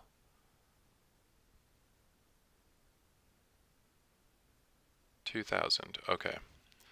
Let's just calculate this for a second. That guy was level 20. We get 50 copper times 20 levels is 1,000, and he's a mob difficulty of 2, so 2,000. Okay, good. So copper amount was fine.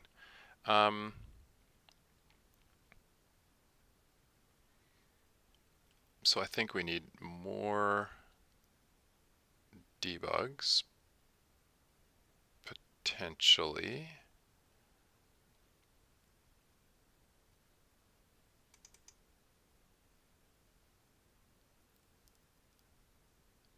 So we added a single currency node. This is good.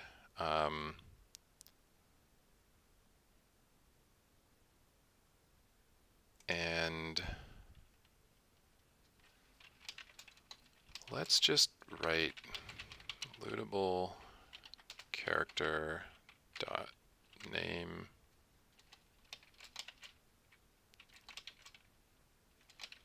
and currency node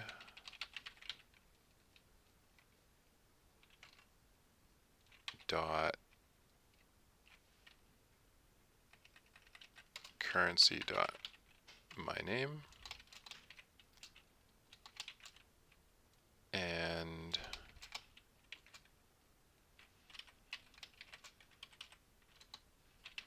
currency node dot my amount. And when we recalculate values,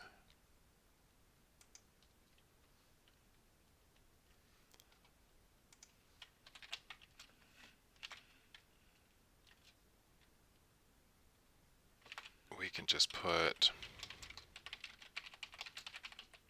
squishnodes.count, squishnodes.count. All right. And then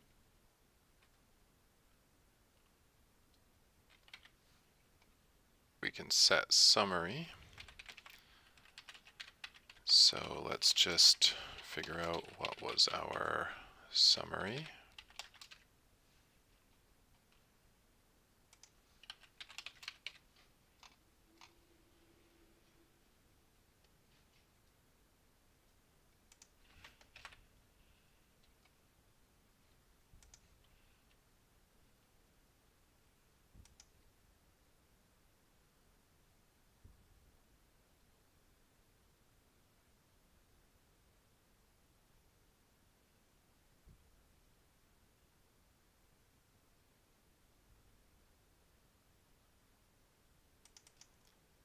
Somehow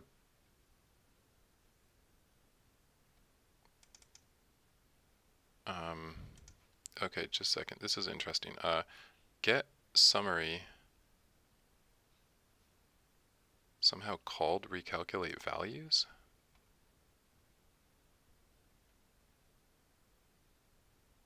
Oh, no, I see. This is actually get summary. There, that would help if I actually had the right thing in there. Okay, good. So this is also get summary. Let's just save that and see, because we'll wait for Unity to compile here. Yeah, okay. And then we'll save everything and let's press play.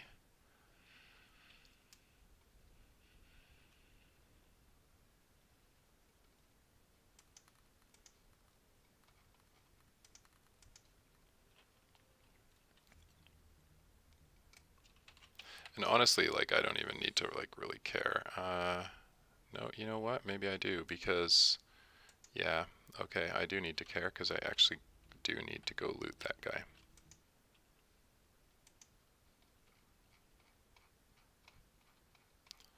So to do that, I'm just going to go cheat a little bit.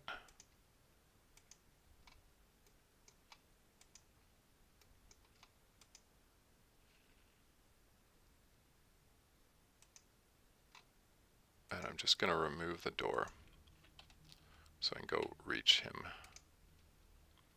Okay, good. So now let's go take a look at our console and see what happened. So we indeed added a currency node, at which point we recalculated the values twice. Once at line 78 and once at line 100. No, okay, that's fine. When we recalculated the values, we had an empty summary. Okay, so this is an issue. And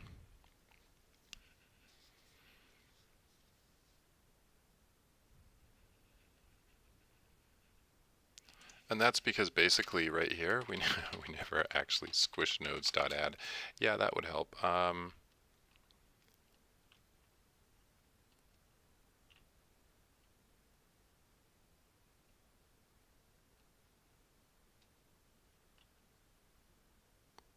So we want basically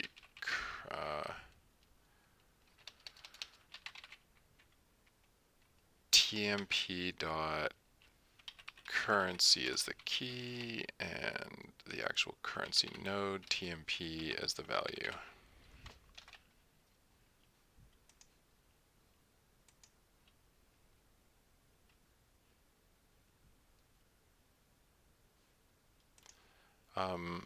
Right, and that's okay, because that was the whole reason we weren't getting the icon either, is because that calculation never actually completed. So hopefully now the icon and the summary get set, and then we can actually display all the gold.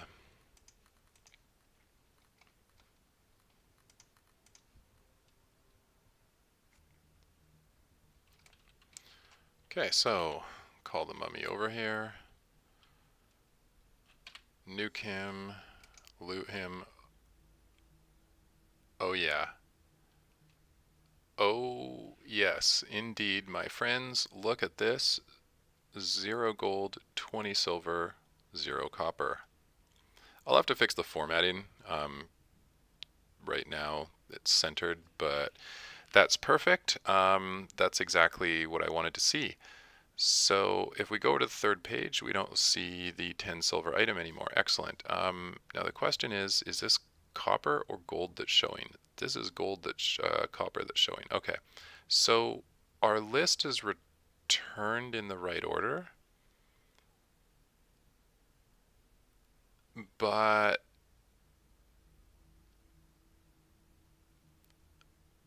we got the wrong icon. I want actually the silver icon.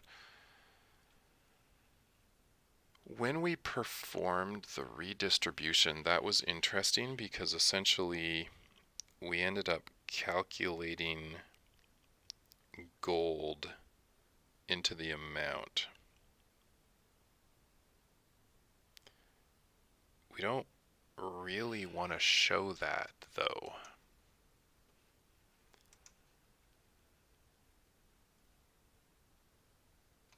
So let's see here. What can we do about that basically?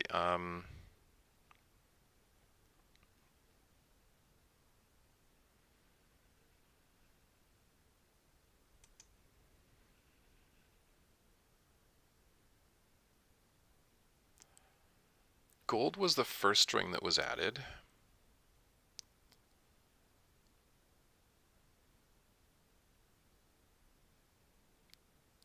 So I'm gonna do like just a cheap little hack right here for now. So it's gonna start at the highest number and keep on going down. So what we're going to do is basically just wait until we found a number that's non-zero and then record the icon at that point.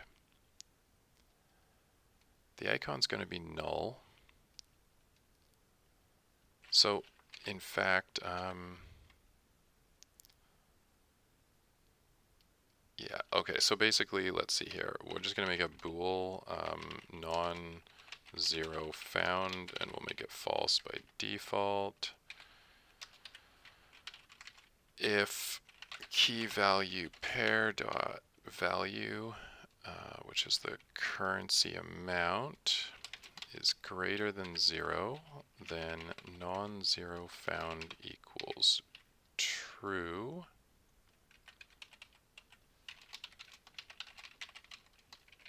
And we're only going to do this if it's false, and in that case that was the very first thing that we found an icon on. We're allowed to do that now. If non-zero found is true, so in other words, if it's true now or has been true at any point in the past, we're allowed to display the currencies. And what this should do is it should actually prevent gold from showing, and it should pop in the icon for silver because silver was the highest currency amount in that currency group.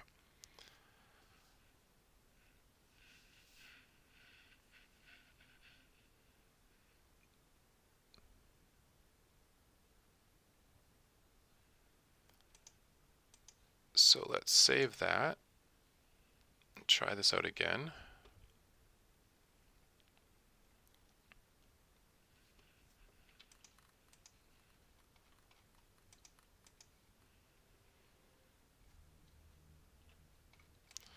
Go aggro the spider, bring him over, nuke him. Okay, there we go, perfect. That's awesome. Look at that. Now we got 20 silver, 0 copper. The gold isn't showing.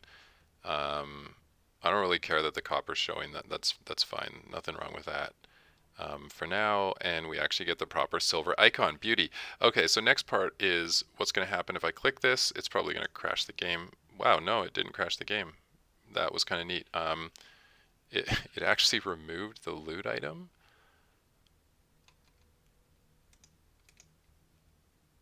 But it didn't actually remove the loot item because there it is, still on the list. Okay.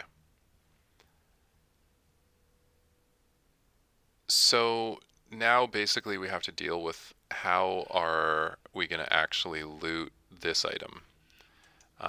So basically this is why we kept track of all of those characters that were on our list, because what we need to do is we now need to actually go add this amount of money to the player's currency manager. So we will look at the class here, currency loot drop, and we need to override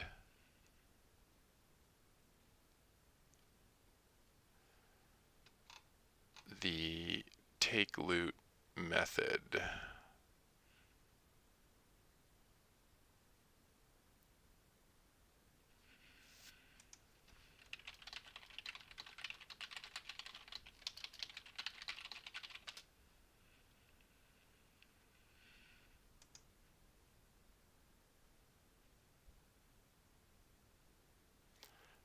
So let's go ahead and do that.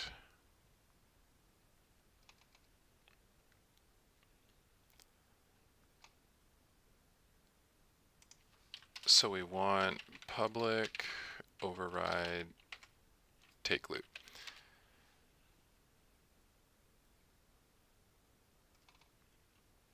Okay, so for the currency loot drop,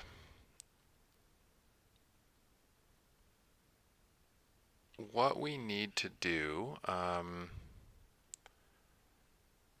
is okay, so we've already squished these. Do you know what I think we might do? We might actually, do we want to save the squished nodes? No. You know what I'm going to do? I'm going to collect each piece of currency individually. That's just going to be easiest for now. So we have a dictionary of lootable character, currency node.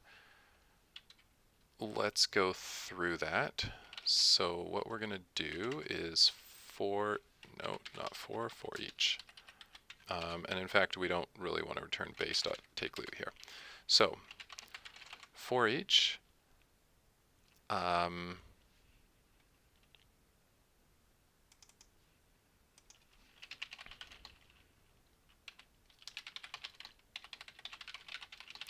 just a second, just going to respond here.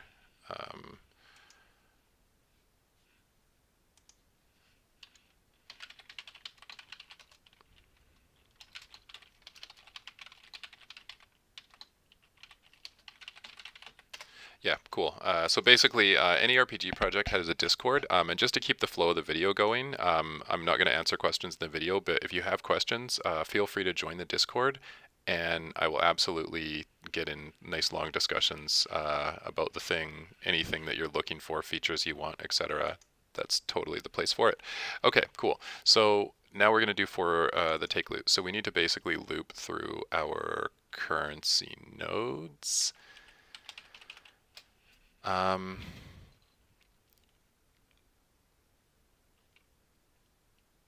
So I think what we'll do is we'll basically just do for each lootable character in currency nodes dot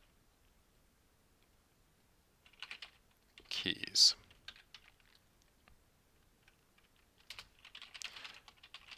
I'm just going to return true here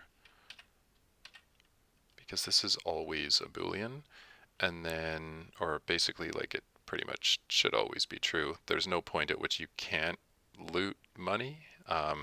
You could fail to loot items because your bags are full, but you can't really fail to loot money.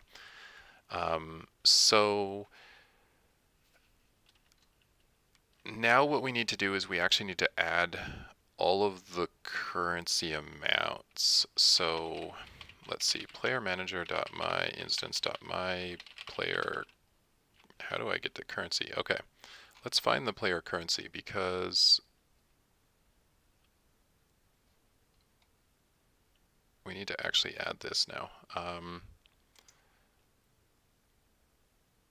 Let's actually just go look at currency item real quick. How are we doing it?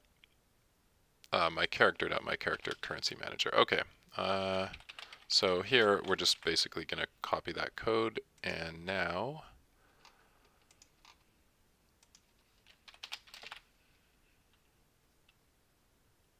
if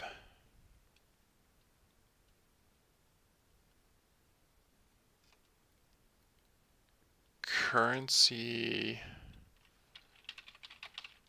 nodes lootable character dot currency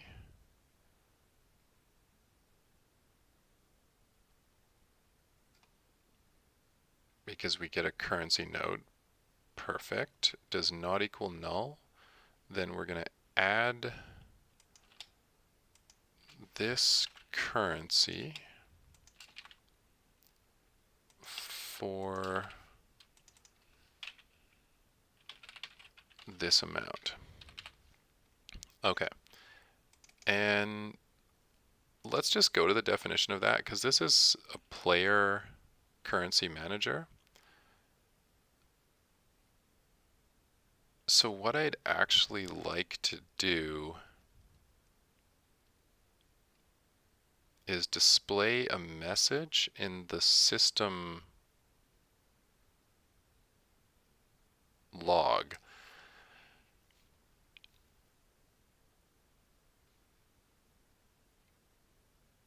But to do that, I actually want to summarize this because the message should say like you gain X gold, X silver, X copper instead of just you gain 2,000 copper, because you gain 2,000 copper is not going to make a whole lot of sense.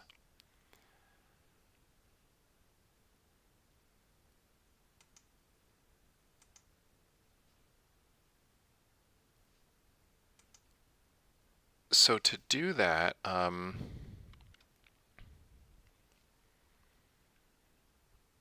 we have this summary string right here.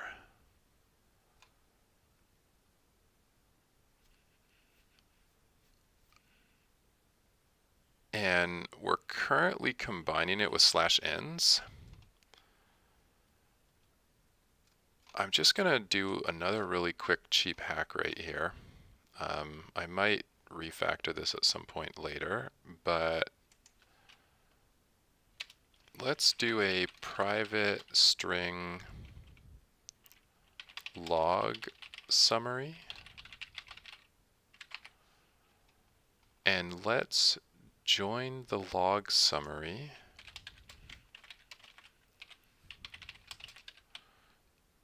with comma spaces instead of that. Yeah. Okay, good. So then what we can do is, now that we have a log summary, rather than putting the log message in there, I can go combat log UI dot my instance dot write, and we'll put this in the system log, and we'll write gained and then log summary. And this should tell us in our log that we gained 20 silver and 0 copper. Okay, so at this point we will have added the currency. And now what we need to do is we need to actually go remove this currency from the player currency manager. So to do that, I think, or sorry, not from the player currency manager, but I mean from the lootable character. Let's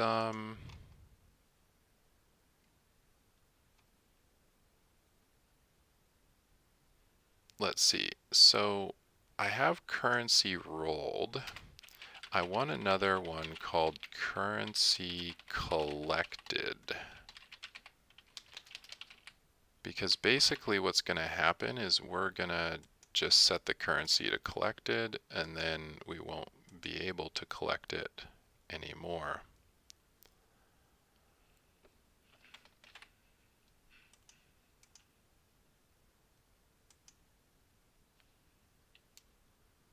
So we'll contact the lootable character and set the currency collected equal to true.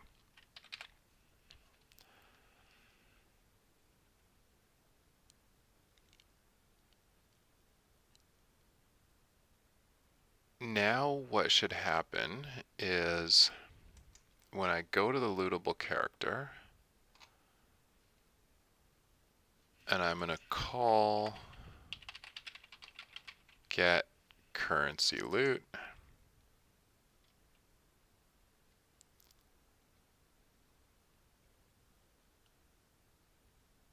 and let's see here.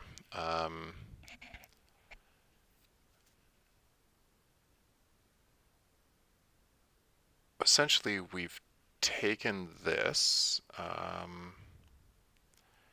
If currency rolled equals true, then return currency node. So that's fine.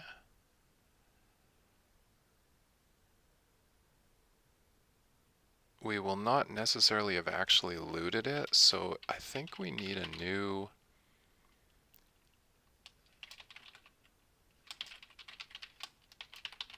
thing called like clear currency loot. In fact, you know what? Actually, I'm just going to do like take currency loot, because I'm pretty sure we actually already have like a take loot function that takes the loot. So we will go take currency loot, and what we will do is do currency collected equals true.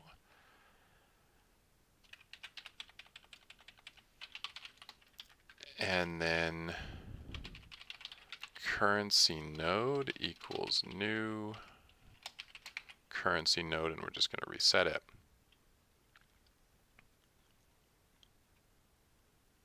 So then we'll keep on returning this. We can't return a null.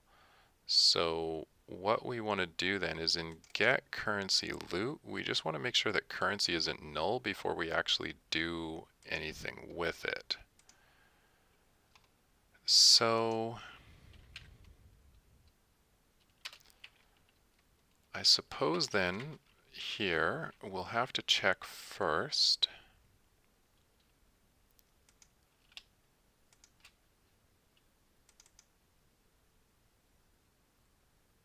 Currency node TMP node equals lootable character dot get currency loot. If TMP node dot currency does not equal null, because if it is null, that means basically we have no loot from the character, then we can go ahead and add that to the dropped currencies list, and that should prevent it from reappearing on us. And we should now be able to see it in our inventory, hopefully. So let's go ahead and confirm that.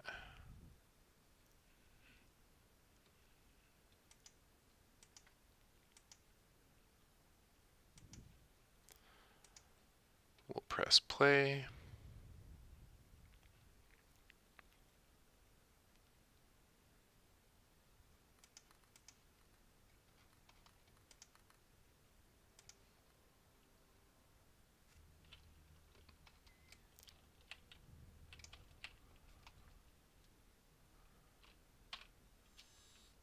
Okay,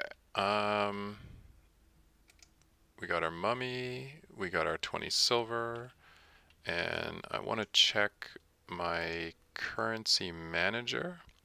So I currently have 13 gold, 56 silver, 25 copper. All right, 13, 56, 25. We're going to click that and pause it. No, we want to go to our system log, and it says that we gained 20 silver, 0 copper. So I'm going to reopen the currency list, and I got 13 gold, 76 silver, 25 copper. Excellent. The money went into my bags. Okay, next thing that we want to do is we want to basically just go through the pages here and then close this and reopen it and make sure that that loot didn't reappear. And it's back. Okay, so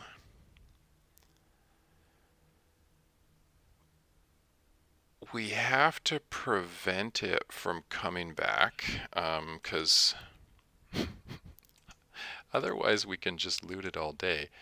Oh, and these are like, okay, let me just make sure that the hood doesn't reappear. Good, so the hood doesn't reappear, only the money reappeared.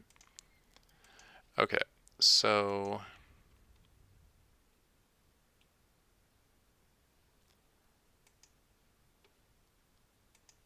how do we basically get the money to not reappear? This is actually what's supposed to be happening.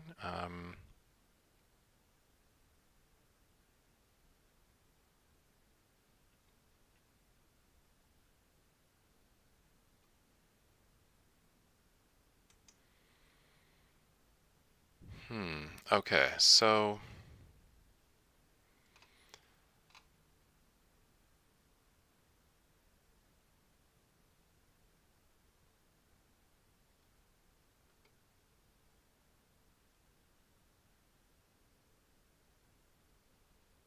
we asked the lootable character to give us its currency loot.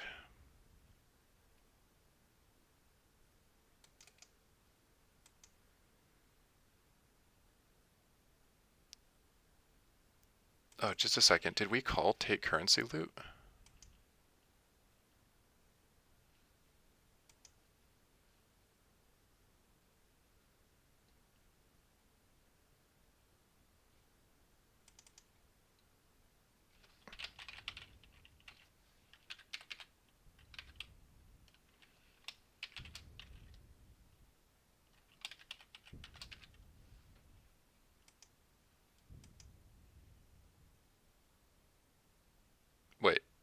just a second. What am I looking at right now? Yes, no, I'm looking at the correct one. Okay, good. So currency loot drop. And then we asked this guy to take currency loot after we took the loot.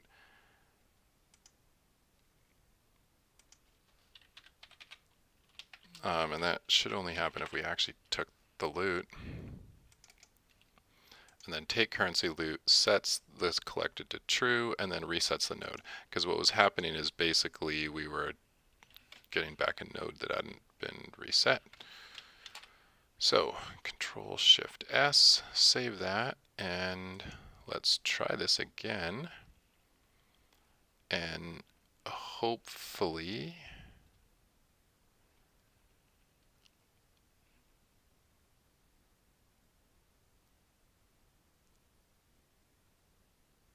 that'll work. Let's press play.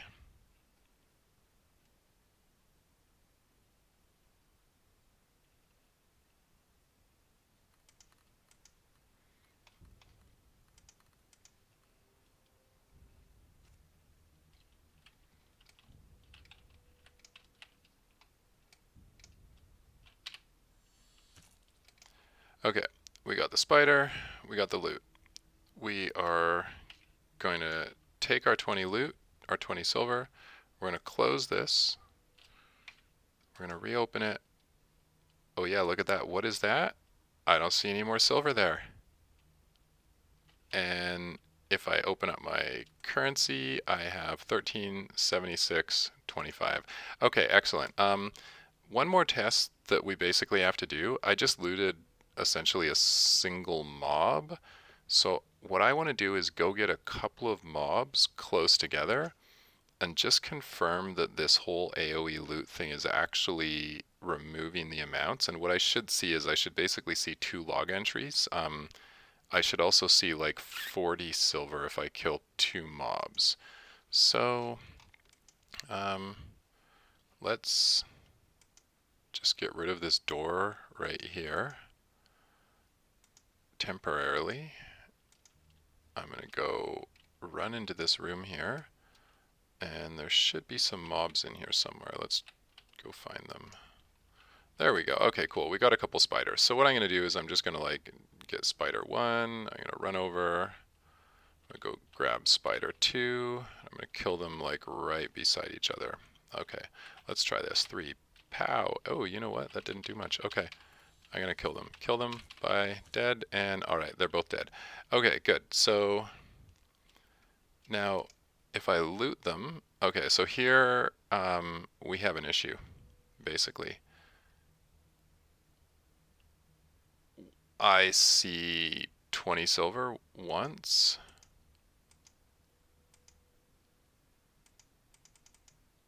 And that's it.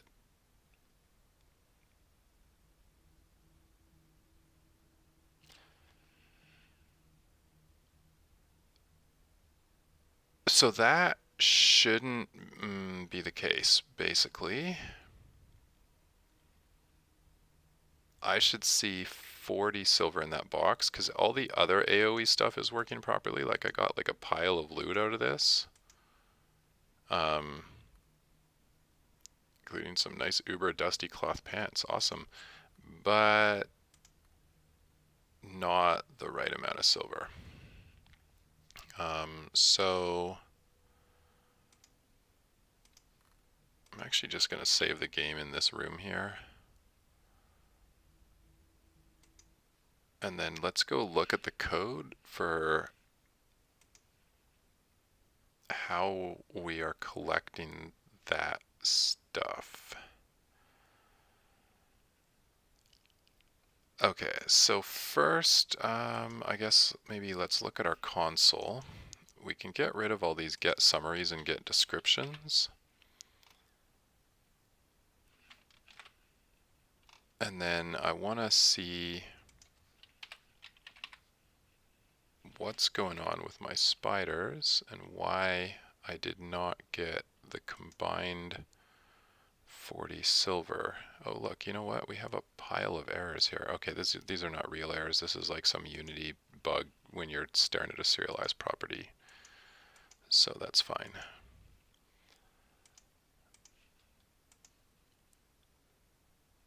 Okay. When I interact with this lootable character,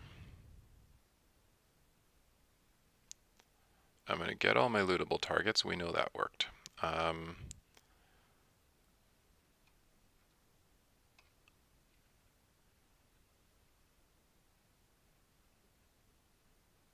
Okay, so basically, each lootable character will be asked if it has automatic currency, then go ahead, create a currency node.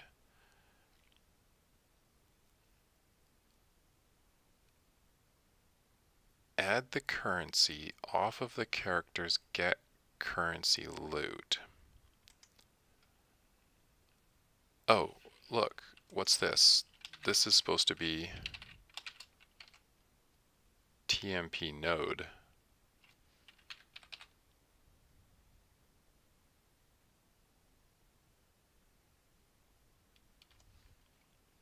I don't think that makes a difference, but good to have that anyway. So we will be checking to make sure that both of the spiders are properly responding to the get currency loot request.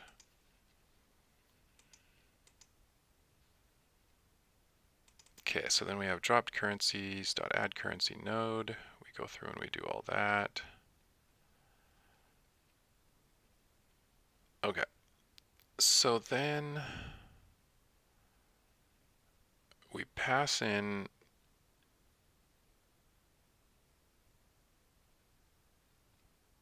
the dropped currencies item.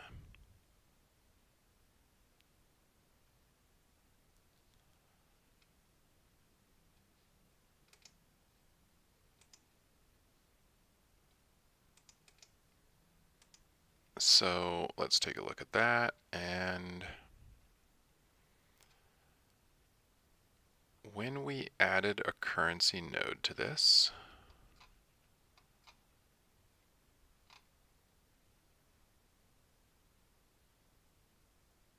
we added the lootable character and the currency node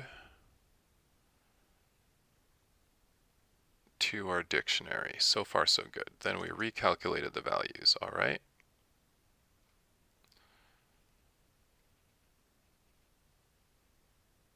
We made a list of squish nodes.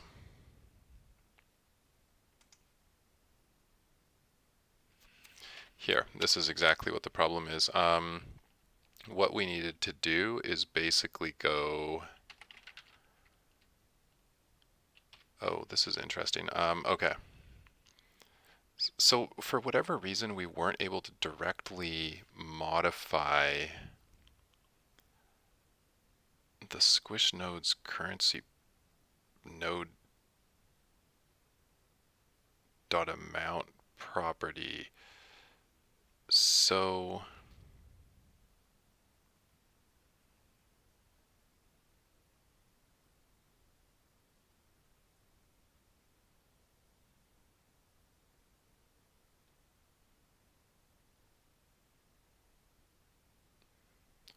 what we need to do is reassign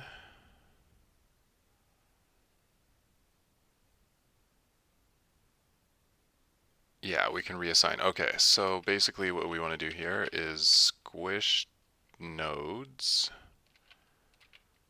on the key of currency node.currency equals TMP. All right, good. So then we're reassigning back the currency with the correctly added amount.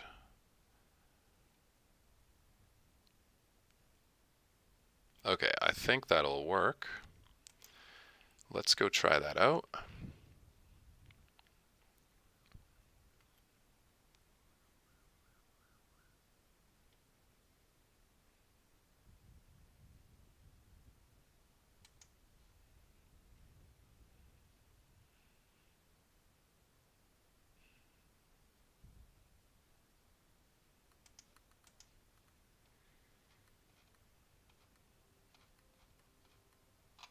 And let's just go find my tester over here.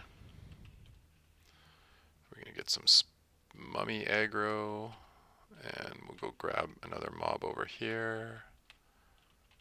We'll nuke both of them. Ooh, yeah, totally nuked him. We'll nuke this other guy. All right, good. There we go, 40 silver. Beauty. That was a nice little bug. Okay, so finally, our last test is basically, can we grab all 40 silver and have all 40 silver disappear off our list? Okay, so yeah, that's kind of funny. I only actually got 40 silver out of that, I bet you, but I think I displayed the wrong message. If I go to my currency list, I expect to have 13 gold, 96 silver. And I totally don't. I have 14 gold, 16 silver. Okay.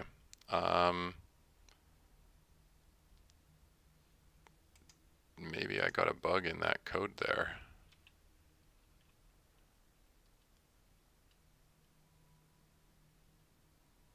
Let's try that again. And actually, honestly, I just want to look at the I want to look at my currency value beforehand, because I might have actually saved the game with my character having collected currency, and my math may just be off because I was remembering my character had the wrong currency value in his inventory. Okay, so we have 1376.25, so I think that means that that last one actually worked properly. So we're going to get some spiders. We're going to nuke one of them. We're going to... Oh, I can't tab target this spider. There we go. Okay. There. So 2 spiders. Open it up. It AoE looted both of them. They're like close enough together for me to get all the loot here. And I got 40 silver. Now, if I look at my character's currency list, I have 1376.25. So if this works properly, I should end up with 1416.25. So we'll loot that. We will reopen the currency tab, and we have 1416.25. Okay. Yeah, so we got the correct amount, but what happened is that cheap little shortcut that I used to keep track of the silver amount didn't work so well. Now let's take another look at this list and just make sure that no money has reappeared. Okay, perfect. So this is good because we correctly cleared the money from the spiders, but we just need to fix the log message there, basically. So let's go ahead and do that. So the reason I wrote that whole log message in the first place is because I wanted to avoid performing this whole calculation every single time that we had to do something. But that's not going to work. So we will need to perform that calculation.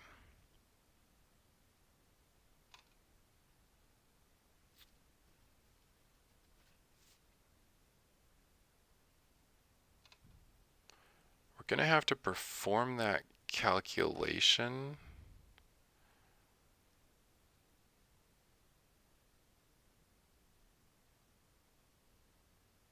on just this one currency amount. So here we send in a list of currency values. Okay, so let's see. The summary is fine, the log summary is not.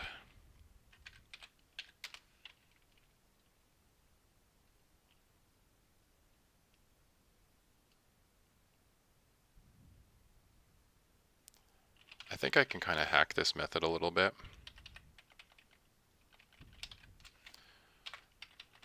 Since nobody else depends on a return value for this,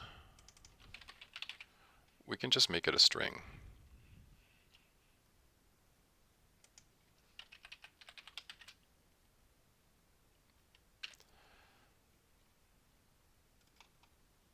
Next, we can set a default property and allow it to only squish a current node, one node.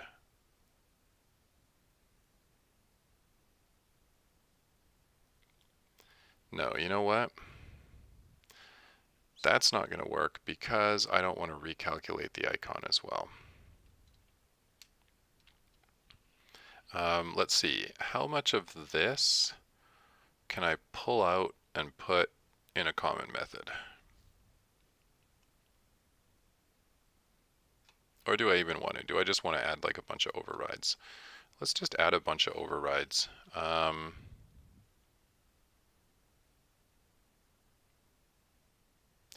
So first what we'll do is we'll set setIcon equals true, and this will be a bool. So we don't need to send that parameter in. So what we can do is basically if setIcon, then go ahead and set the icon. All right, next up, we want to search through a different list of currency nodes.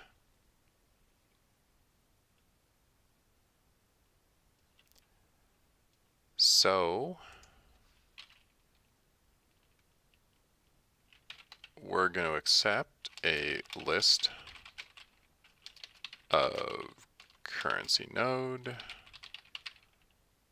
currency nodes, and this will be,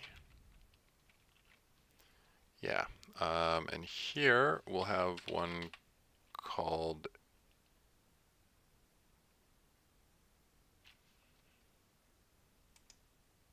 just a second, what's going on here?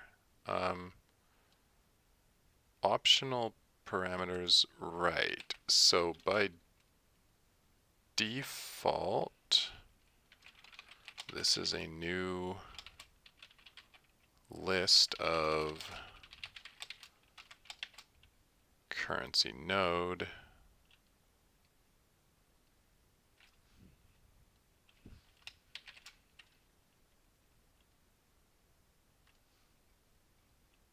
Okay, now what's wrong? Must be a compile time constant. What the heck? Okay, fine. You know what?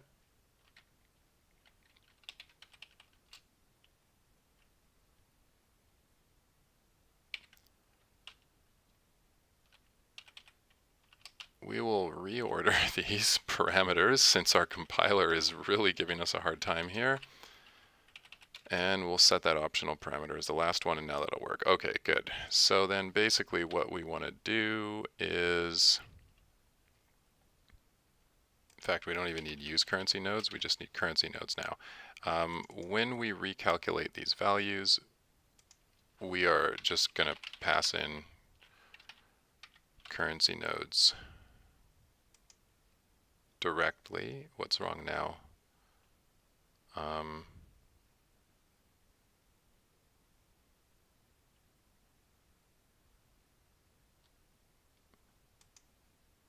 Right, we want currency nodes dot values. This accepts a list of currency nodes. Currency node is a dictionary of lootable character currency nodes, so we want currency node dot values. Okay, now what?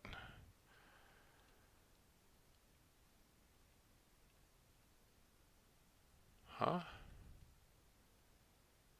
Okay, just a second. Recalculate values is expecting a list of currency nodes, and no, this is right. Currency nodes dot values. It should give me a list of currency nodes.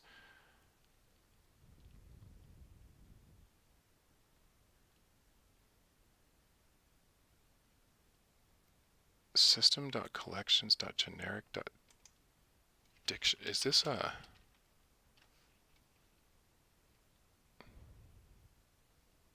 No, this is supposed to be values. Okay, what is, this is like clearly it's not returning me a list, it's returning me like an iterable or something.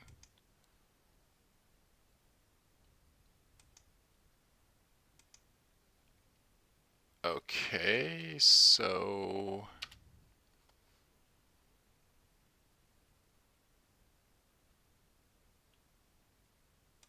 here we're just going to accept currency nodes.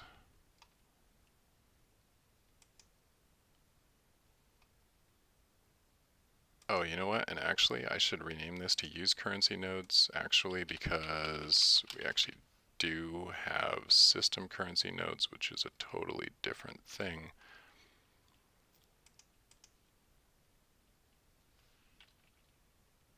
I wonder if I can just do this. Can I do list of currency node, use currency nodes equals currency nodes dot values?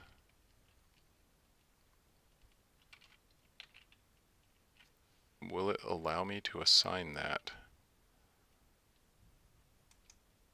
No, it won't.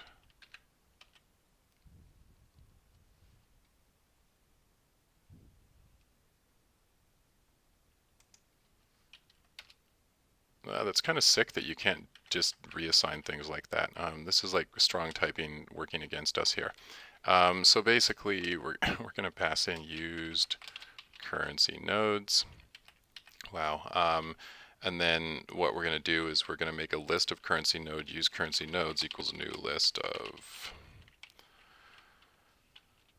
currency node. And then we are going to basically copy those over. So for each currency node in currency nodes dot values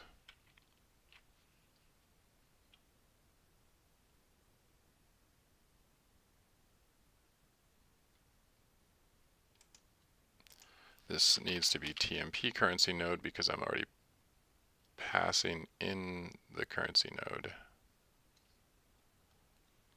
Right, so then we need to add, so used currency nodes dot add TMP currency node, and finally we have a list we can pass through to recalculate values. Okay, good. Now, here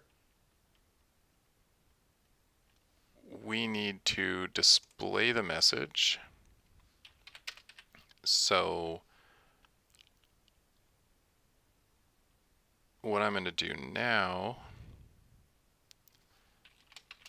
is make a new list of currency node called TMP currency node equals new list of currency node, and then I'm going to do TMP currency node dot add, and then I'm going to add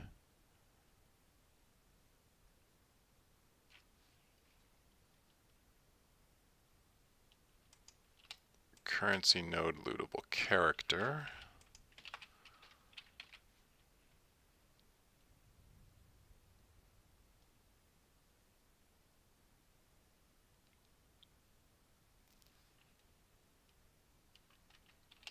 And then instead of log summary, I think I can display recalculate values with my new TMP currency node list of 1 and a set icon of false.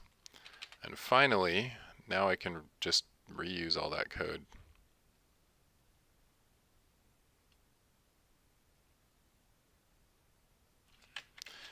And I think that'll work.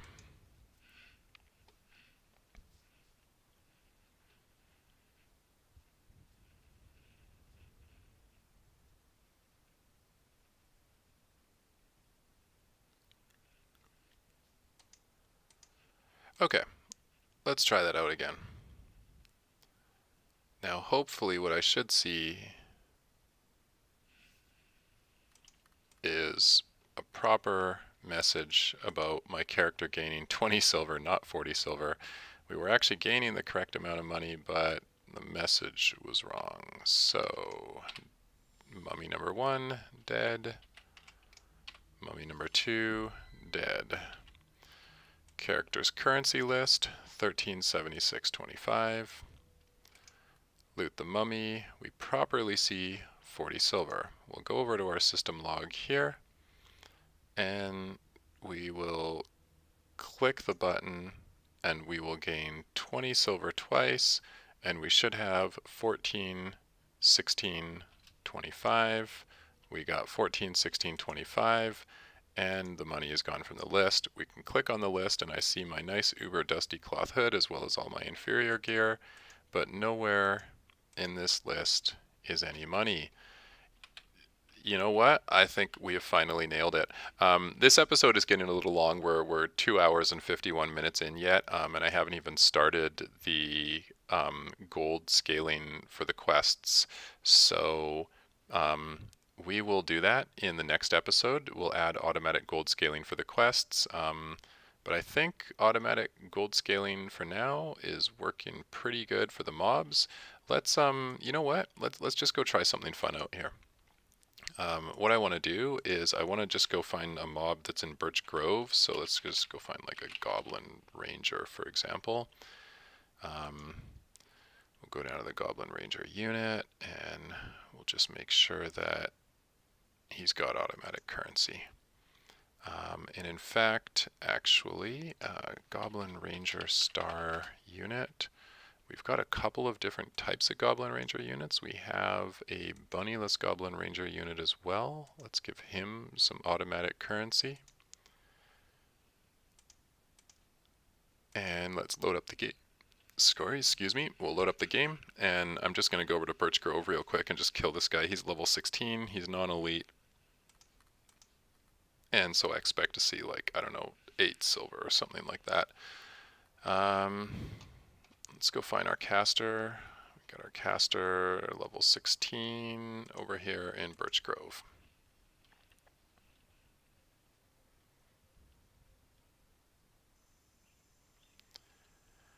Alright, so our caster's got a goblin over here. He's going to go run over. He's going to blind the goblin, and then he's going to nuke him to death, and boom, there we go. Alright, excellent. Wow, I think I crit him. That was really lucky. Okay, let's see how much money. 8 silver, 0 copper. Perfect. So, loot scaling, working.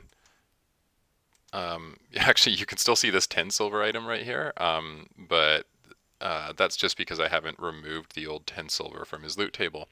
So, I think that's good enough for this episode. Like I said, we will do quest gold reward scaling in the next episode as its own thing. I sincerely hope you enjoy that. I had a lot of fun doing that. It's a feature I've been wanting to add for a long time. It's going to make scaling a lot better. So as always, if you enjoyed it, then don't forget to thumbs up the video, subscribe to the AnyRPG YouTube channel, or just leave a note in the comments. Thank you so much for tuning in, and I will see you next time.